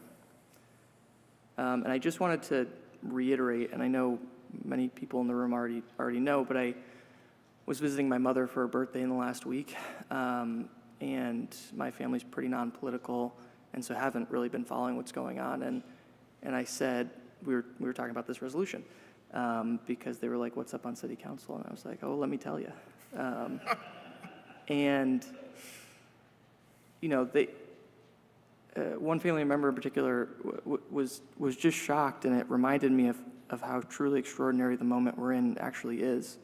We had Rumeysa was picked up, and I think it's important to reiterate, picked up by masked agents in plain clothes as she was going to eat some dinner with her friend. She's a college student. Like, imagine somebody at UVM going to the Skinny Pancake and a van driving up and putting them in handcuffs and taking them away without explanation. That that was because she wrote an op-ed in the student newspaper. Like, that's like if somebody at UVM wrote an op-ed in the Cynic and the president decided they ought to be jailed. Mohsen was going and was going to finalize his citizenship and instead was thrown into an SUV and driven off.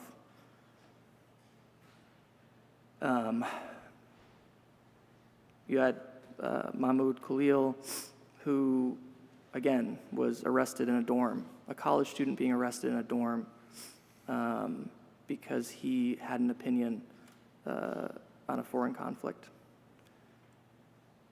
The Trump administration is increasingly using these sorts of tactics to intimidate political opponents, the judicial branch, private companies and law firms, public and private sector employees, in unions, and the media.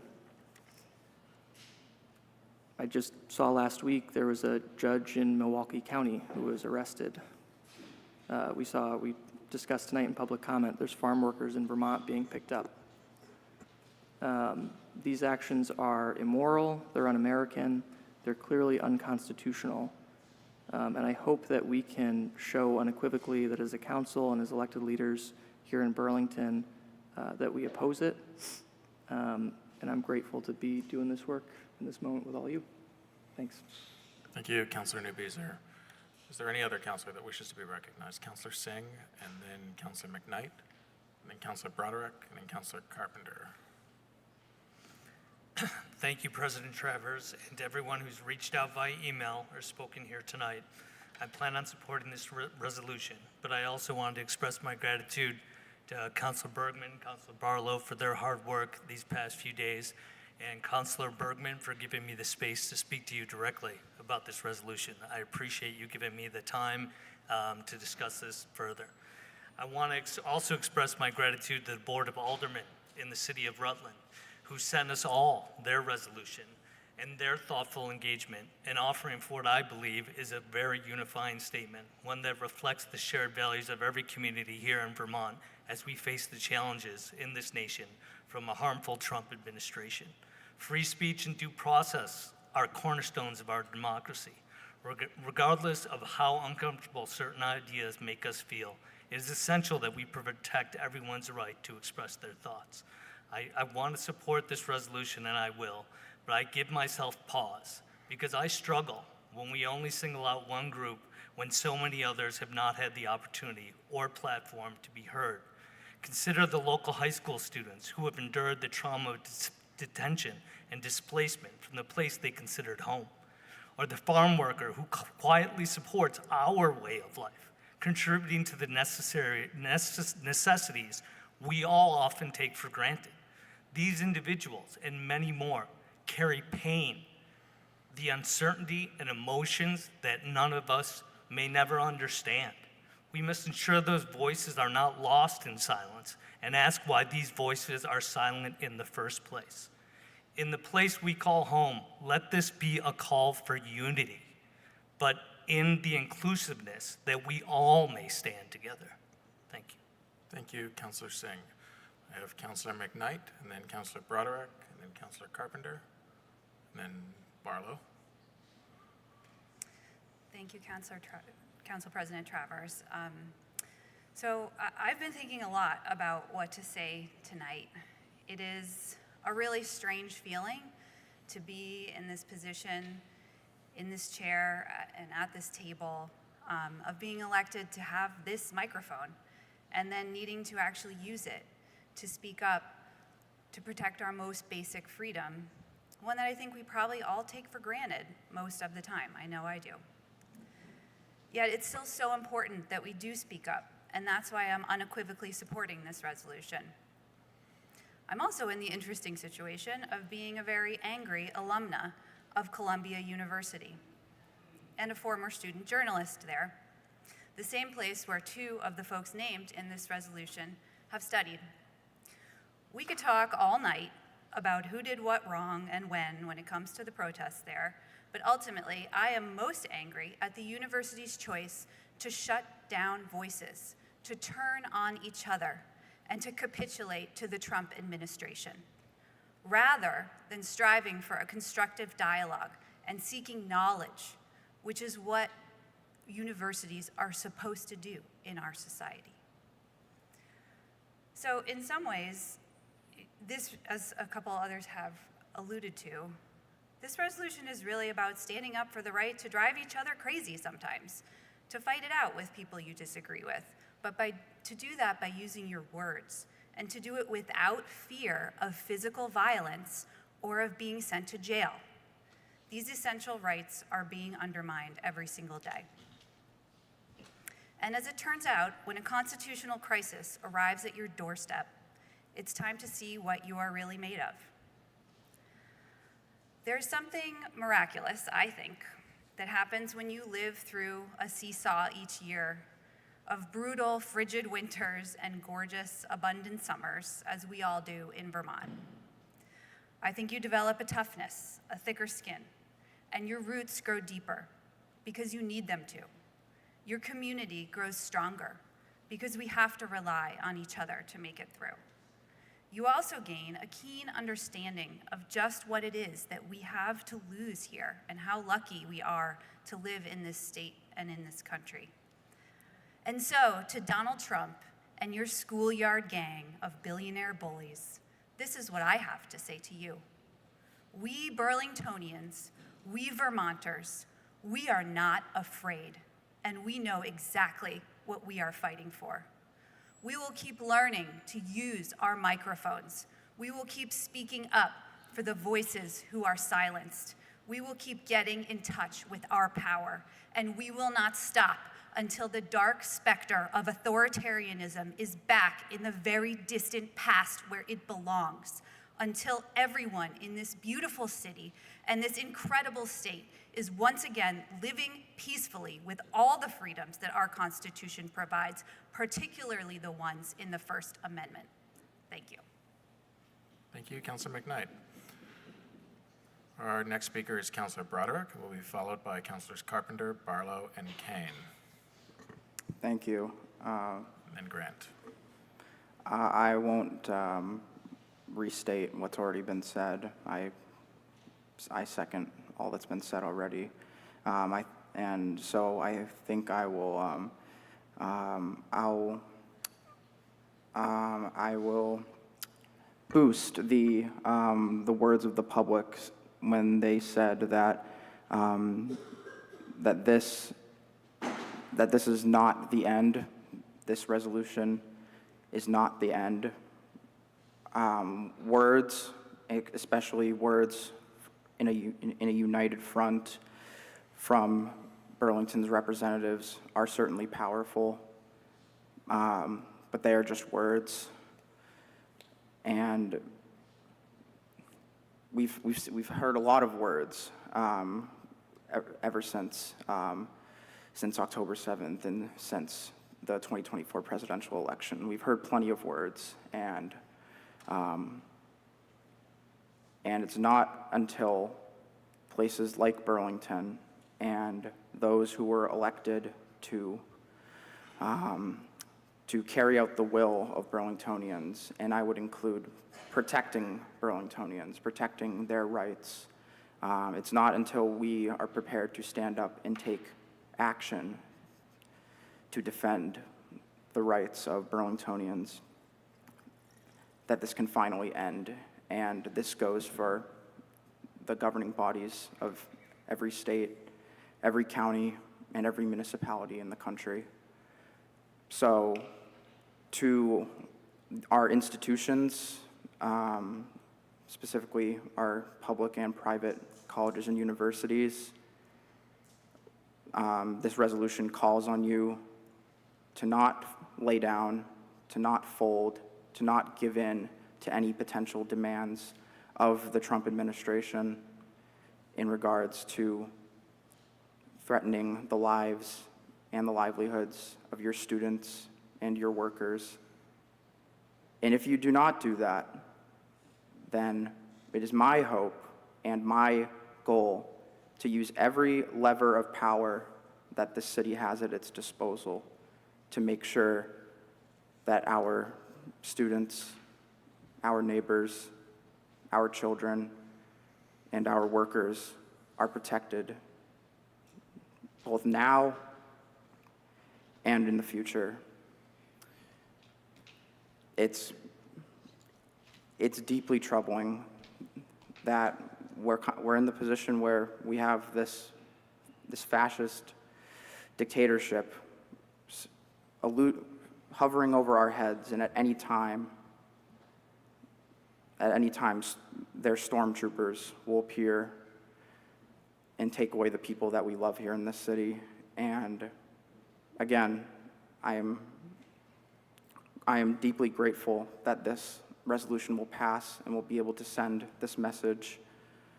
But I encourage that as we continue to keep our ears to the ground and pay attention to what's going on, that we are standing ready and at attention for when the fascists come to Burlington, we will run them out. Thank you.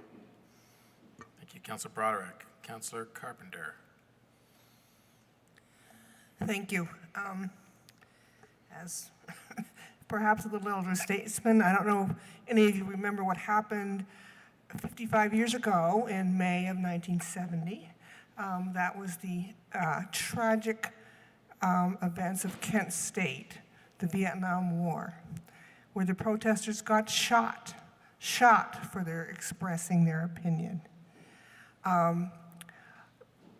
That was a wake-up call. I was a young woman at the university at the time, a protester of the war, and I could not believe that colleagues in Ohio were shot for expressing their opinion.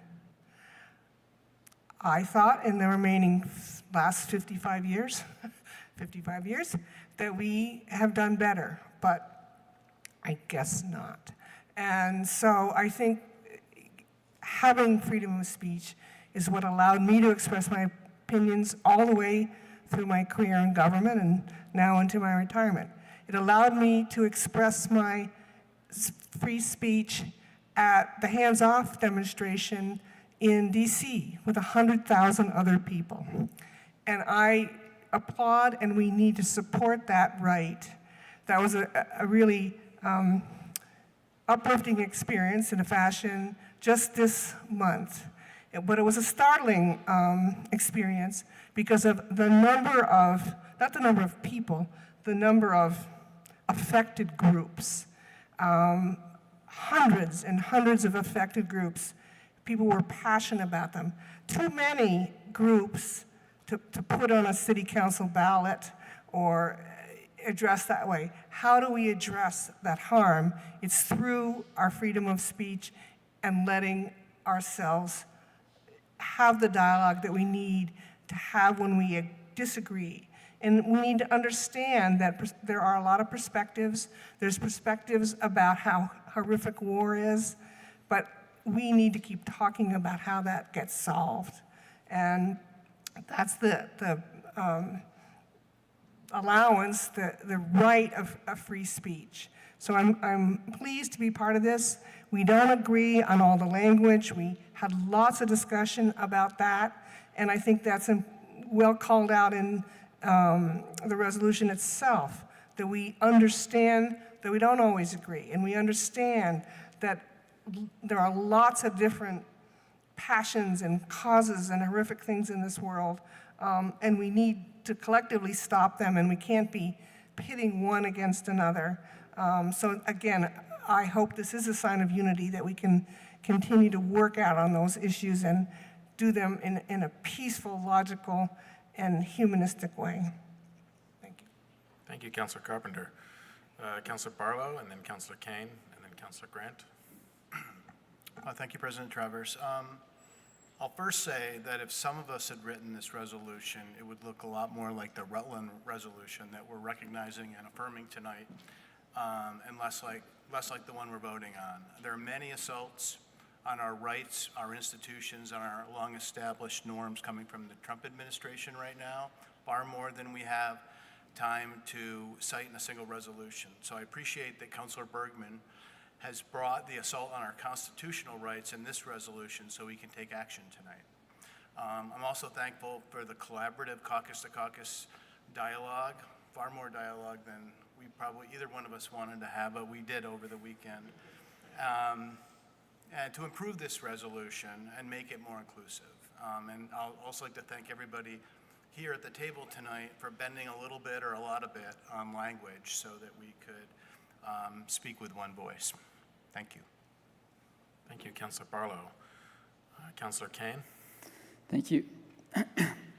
While I appreciate this resolution having what I understand to be unanimous support, I think it's important to clarify that the Trump administration's anti-Zionist crackdown is not his idea, is the opposite of America First, and is not a Republican project. Just as the original McCarthyism has been referred to as the logical extension of Trumanism, this new McCarthyism prescribed by the Zionist lobby is an extension of the Biden policy and is embedded just as deeply within the Democratic Party as the Republican Party, including locally through Shalom Alliance, who are working to have Vermont join the 38 other states, many red, many blue, that have outlawed anti-Zionism. So on this speech issue, Republicans and Democrats disagree about style, not substance. A number of people pointed out during public comment that the local Democratic Party helped set the stage for this by repeatedly rejecting citizen petitions to vote on the Apartheid-Free Communities Pledge. Just last week, anti-Zionist attendees were removed from a Bernie Sanders tour stop, during which he continued to defend the genocide and to repeat the liberal Zionist argument that Netanyahu is the problem, as if a change in leadership might fix the colonial project. Liberal Zionists resent Trump's belligerent approach and are allies in this struggle to free Mohsen, Mahmoud, and Rumeysa, and I appreciate that. But liberal Zionists cannot be counted on to stop otherwise undermining speech on human rights once the students are out of jail or out of the headlines. I encourage anyone who thinks Trump himself is the problem here to read or listen to Chris Hedges or one of the many other independent journalists who don't shill for an already powerful Zionist lobby that is highlighted in Al Jazeera's documentary, The Lobby, perhaps the most suppressed documentary ever produced. The Zionist lobby is further turbocharged this year with an extra $150 million having been allocated by the Israeli Foreign Ministry to Hezbollah's propaganda to flood in additional whitewashing of the image of this genocidal apartheid state. Most Zionists are Christian, making Hedges a Christian minister and former New York Times war correspondent who also spent the better part of a decade reporting from historic Palestine, and who Chomsky referred to as the greatest living journalist, a valuable resource against that backdrop for anyone interested in better understanding Zionism, its lobby, and its bipartisan nature. All of this to say, this body's responsibility does not end once Mohsen, Mahmoud, and Rumeysa are out of jail and due process has been restored. Responding to the book bans that included his work, Ta-Nehisi Coates said, quote, "This is not about me or any writer of the moment. It is about the writers to come, the boundaries of their imagination, the angle of their thinking, the depth of their questions." I suspect that Coates' quote would resonate with these three detained individuals who no doubt understand forces less brash than the Trump administration will remain at play and will continue to require sustained, organized opposition well beyond their personal ordeals. Thank you. Councilor Grant. Thank you. I agree with a lot of what has been said tonight. I appreciate everyone who is supporting this. This may not make sense, but these are just some thoughts that stand out to me.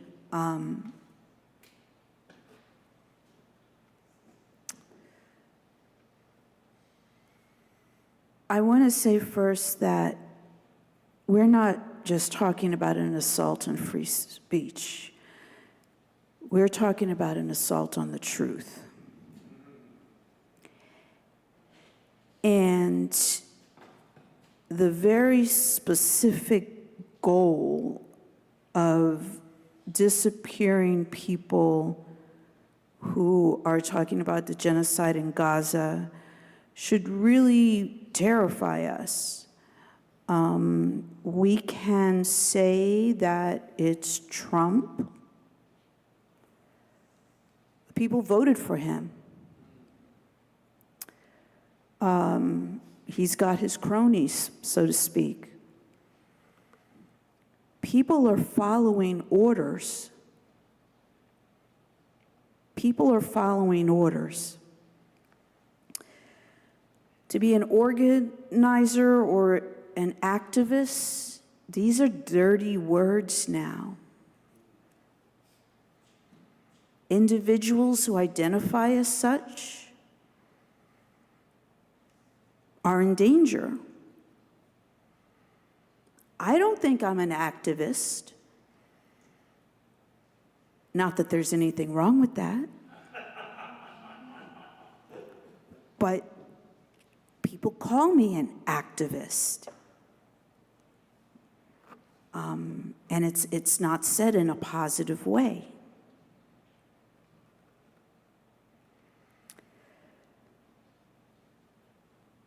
I believe in unity, but unity requires the truth and it requires courage. And it requires leadership, which we have lacked at the state and local level. And hopefully, I want to believe everyone when they say they want to do better.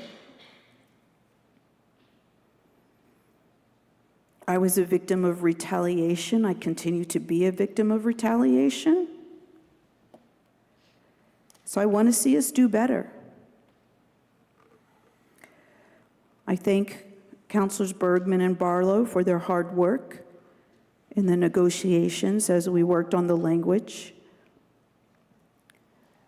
And of course, I do support it, and I support everyone who has been working really hard. The last thing I'll say, I just want to remind people that the Convention on the Prevention of Punishment of the Crime of Genocide, you can Google this, you can bring up the articles. If people don't understand what a genocide is, you can review this information. When we said never again, it meant never again for everyone. And you just read each article and check off what's happening.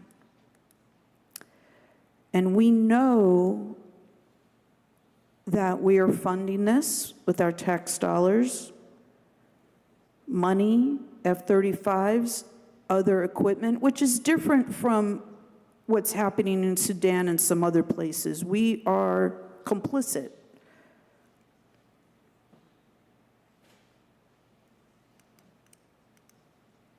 And that's part of the truth that is under attack. And we all need to be paying attention how money moves or doesn't move through our state and local level when it comes from federal dollars. Because people say things like this, don't talk about anything happening someplace else, it doesn't matter. It matters, it really matters. Thank you. Thank you, Councilor Grant. Is there any other councilor that wishes to be recognized on this item? Councilor Bergman, I said we'd go back to you. Well, thank you.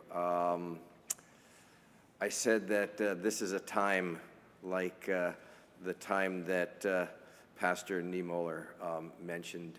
And I just Googled and Wikipedia'd his speech that he gave apparently on January 6th. Oh, isn't that ironic? Didn't really catch that. 1946. And this is a partial part of it, where he says, the persecution of the Jews, the way we treated the occupied countries, or the things in Greece, in Poland, in Czechoslovakia, or in Holland, I believe we, confessing church Christians, have every reason to say, mea culpa, mea culpa. We can talk ourselves out of it with the excuse that would have cost me my head if I had spoken out. We preferred to keep silent. We are certainly not without fault, and I ask myself again and again, what would have happened if in the year 1933 or 1934, there must have been a possibility 14,000 Protestant pastors and all Protestant communities in Germany had defended the truth until their deaths. If we had said back then, it is not right when Hermann Goering simply puts 100,000 communists in the concentration camps in order to let them die, I can imagine that perhaps 30 to 40,000 Protestant Christians would have had their heads cut off. But I can also imagine that we would have rescued 30 to 40 million people, because that is what it is costing us now. I do not believe that it is hyperbole for us to be as concerned as we are right now. But like the people in Chile, and I ended with this quote, who lost much to a brutal military dictatorship in 1973, but who are now still free again. The people united will never, ever, ever be defeated. And I just want to thank you all for standing with me and us and others in that unity. I really appreciate it. Thank you. Thank you, Councillor Bergman. Before we go to a vote on the motion, I want to echo the thanks that many have relayed here, particularly to you, Councillor Bergman, as well as to you, Councillor Barlow, for all your work on this important motion, which I agree, unfortunately, is likely not the end of this journey with this administration, but the beginning. I think the whole point here is that we should not be punishing people for the beliefs they hold or don't hold, or what they say or don't say on any issue, whether here in Burlington or anywhere across the country. Citizens and non-citizens alike should be able to speak their piece without fear of being picked off the street, thrown in jail, deported from their country, their chosen home. This is the bare minimum of the fabric that holds America together, and of course, this is something we can all stand for. So with that, the motion from Councillor Bergman is to waive the reading and adopt the resolution. All in favor, say aye. Aye. Aye. Aye. Any opposed? That carries unanimously. Thank you.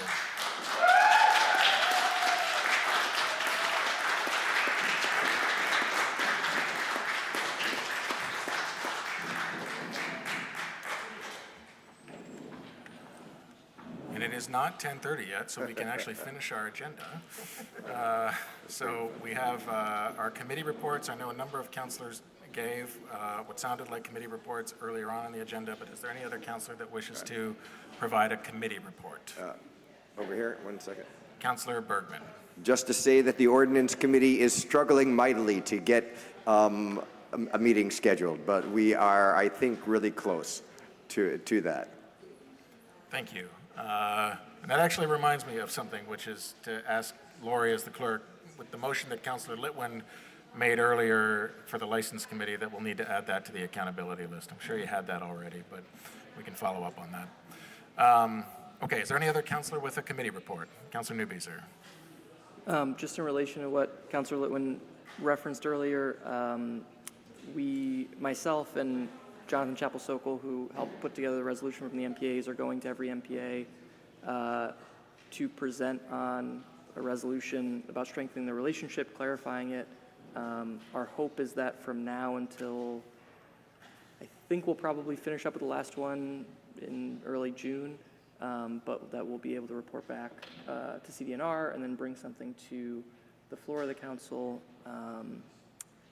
And we're also just going to be discussing CEDO, not at our next meeting, but the following, is due for a report back on the Housing Trust Fund resolution happening in So that'll be happening in CDNR as well. Thank you. Thank you, Councilor Newby, sir. Any other councilor with a committee report? Do we have what? That is now City Council's General City Affairs. We moved it to the beginning, yes. But is there a committee report? Would you humor me to mention the firefighter thing while we still have folks here watching? I'll yield the floor to you on the City Council President. Thank you. I'll be more mindful of that now being at the beginning. No, thank you. I just wanted to thank everybody for allowing on the consent agenda. Sorry, Councilor Litwin. Just before we get to that, is there any other councilor with a committee report? All right, sorry. Now we'll consider ourselves on City Council President updates, and I'll give you the floor to. I appreciate it. Thank you for humoring me. I just wanted to thank you all and thank Councilor Bergman for getting back to me. And as with many things before us tonight, there was all this rapid movement happening, right, and communications and so forth. So thank you for allowing this to be on the consent agenda. I will be sending out a volunteer engagement form that's being worked on right now. But just for the folks from home who are watching, on Sunday, May 4th is International Firefighter Appreciation Day. I like to include EMS in that. And we are hosting with the BFFA, a community barbecue of sorts, hamburger, hot dog, hoping for a veggie option there as well, from 11 to 2. I want to thank this council for unanimously supporting this with funding so that we can invite the community in, and that was what the fire union said they wanted the most. They wanted something where they could connect to community maybe in a way that I'm adding language a little bit, but wasn't in a crisis situation, was rather over a hot dog or a hamburger, which is kind of a nice change of pace for them probably. And so that'll happen at 3 different firehouses. 2 of the firehouses really weren't able to accommodate it operationally, and we'll work on figuring out how to support folks who are stationed there. But that'll be at the New North End Firehouse up by Besseries, 1397 North Ave. It'll be at the 23 Ferguson one in the South End. And then, of course, at Central Firehouse, again from 11 to 2 on Sunday, which is also the Cotswalk Day. So I'm hopeful that maybe some walkers will want a hot dog or a hamburger after. So thank you very much for humoring me all, and looking forward to working with you all to acknowledge the great work that they have done this past year and through COVID and beyond. Thank you, Councilor Litwin. So on my updates, I just have 2 relatively important items. One is to flag for folks, as Councilor Litwin was mentioning earlier, we do have our annual board and commission vacancies that are coming up. Those vacancies are now posted. The application deadline is May 14th, so which suggests that if anyone is interested in applying for a seat that comes up for renewal, most of them on July 1st, please review the posted vacancies online and submit your application by May 14th. My goal is that we would act to fill any vacancies at our council meeting on June 16th, understanding that our meeting after that on the 23rd is likely to be very budget focused. And so I have written to Councilors Bergman and to Barlow to ask for 2 Democratic councilors and 2 progressive councilors to make up our boards and commissions nominating committee. So please anticipate hearing from Councilors Bergman and Barlow to ask for your interest in that. I anticipate, and they'll explain this, that that would likely require anywhere from 2 to 4 meetings over a relatively short time period between May 14th and our having to post our agenda for our June 16th meeting to review applications and to do any interviews as necessary. So if you're interested in that, I would greatly appreciate your letting Councilors Bergman and Barlow know when they reach out to you. The other item is, you may recall an email that I sent a couple weeks ago that we were scheduling a placeholder meeting of our local control commission. And the reason for this is because we have a number of liquor licenses that expire on April 30th. We thought that we had sort of captured this problem by having a meeting today on April 28th, but there's a couple applicants that have gotten their applications in a little bit behind schedule, and if we don't act to approve those applications as a local control commission, we won't be able to renew them until our meeting on May 12th, meaning that we'll have some folks with local liquor licenses who may be out of compliance for 2 weeks. And in order to support our bar and restaurant community, we have scheduled a local control commission meeting for this Thursday, May 1st. It's no longer a placeholder. So we have received a couple applications that we need to act on. That's scheduled for 3:30 p.m. And again, this isn't our license committee, this is our local control commission, so it does require a quorum. So there will need to be 7 commissioners there in order for us to proceed. There's a Zoom link, and so would welcome any of you attending virtually. Councilor Broderick, I haven't had a chance to connect with you on this yet. We had scheduled this before we did the committee assignments, but we'll follow up with you. But we are going to have to have the local control commission meeting, again, with at least 7 of us there. So I may be rounding around to you all to see who can join, if even virtually, for this meeting this Thursday, May 1st at 3:30 p.m. I don't anticipate this meeting will last any longer than 15 minutes, if that. So would greatly appreciate folks being able to tune in at 3:30 on Thursday. All right, this is a little fast and loose, but are there any questions around either of those items? Yeah, Councilor Broderick. You said the meeting is here in Contois in the in-person option? So it'll be in the Busher Conference Room. Busher Conference Room. Yep. Thank you. Councilor Litwin. Given the short notice, I know I have unfortunately a work-related conflict that I'm trying to pull up. I just know is there. But I did want to maybe suggest that we have like a doodle poll or something that's going around so that we can keep track to make sure that we do have a quorum, given that it's like a 48-hour-ish. I know you asked for us to hold it. Well, I mean, I didn't hold it. Clearly. Generally speaking, we don't do like straw polls like this, but can I just ask folks, if you know you could be available for 15 minutes this Thursday, May 1st, 3:30 p.m., if you could raise your hand, I'll be there. So, Councilors Grant, 2, 3, 4, 5, 6, 7, 8, 9, 10. Okay, all right. So we have at least 7. Thank you for that suggestion, Councilor Litwin. So we should be good. And if you log on and see that there's at least 7 of us there, log off. So if you want. Yes, well, yes, Councilor Carpenter says wants to know what the bars are. So the applications will be posted as they come in. And thank you, Lori, for your work on this, as always. Okay, with no other business before the council, we will adjourn our meeting at 10:23 p.m. Thank you very much.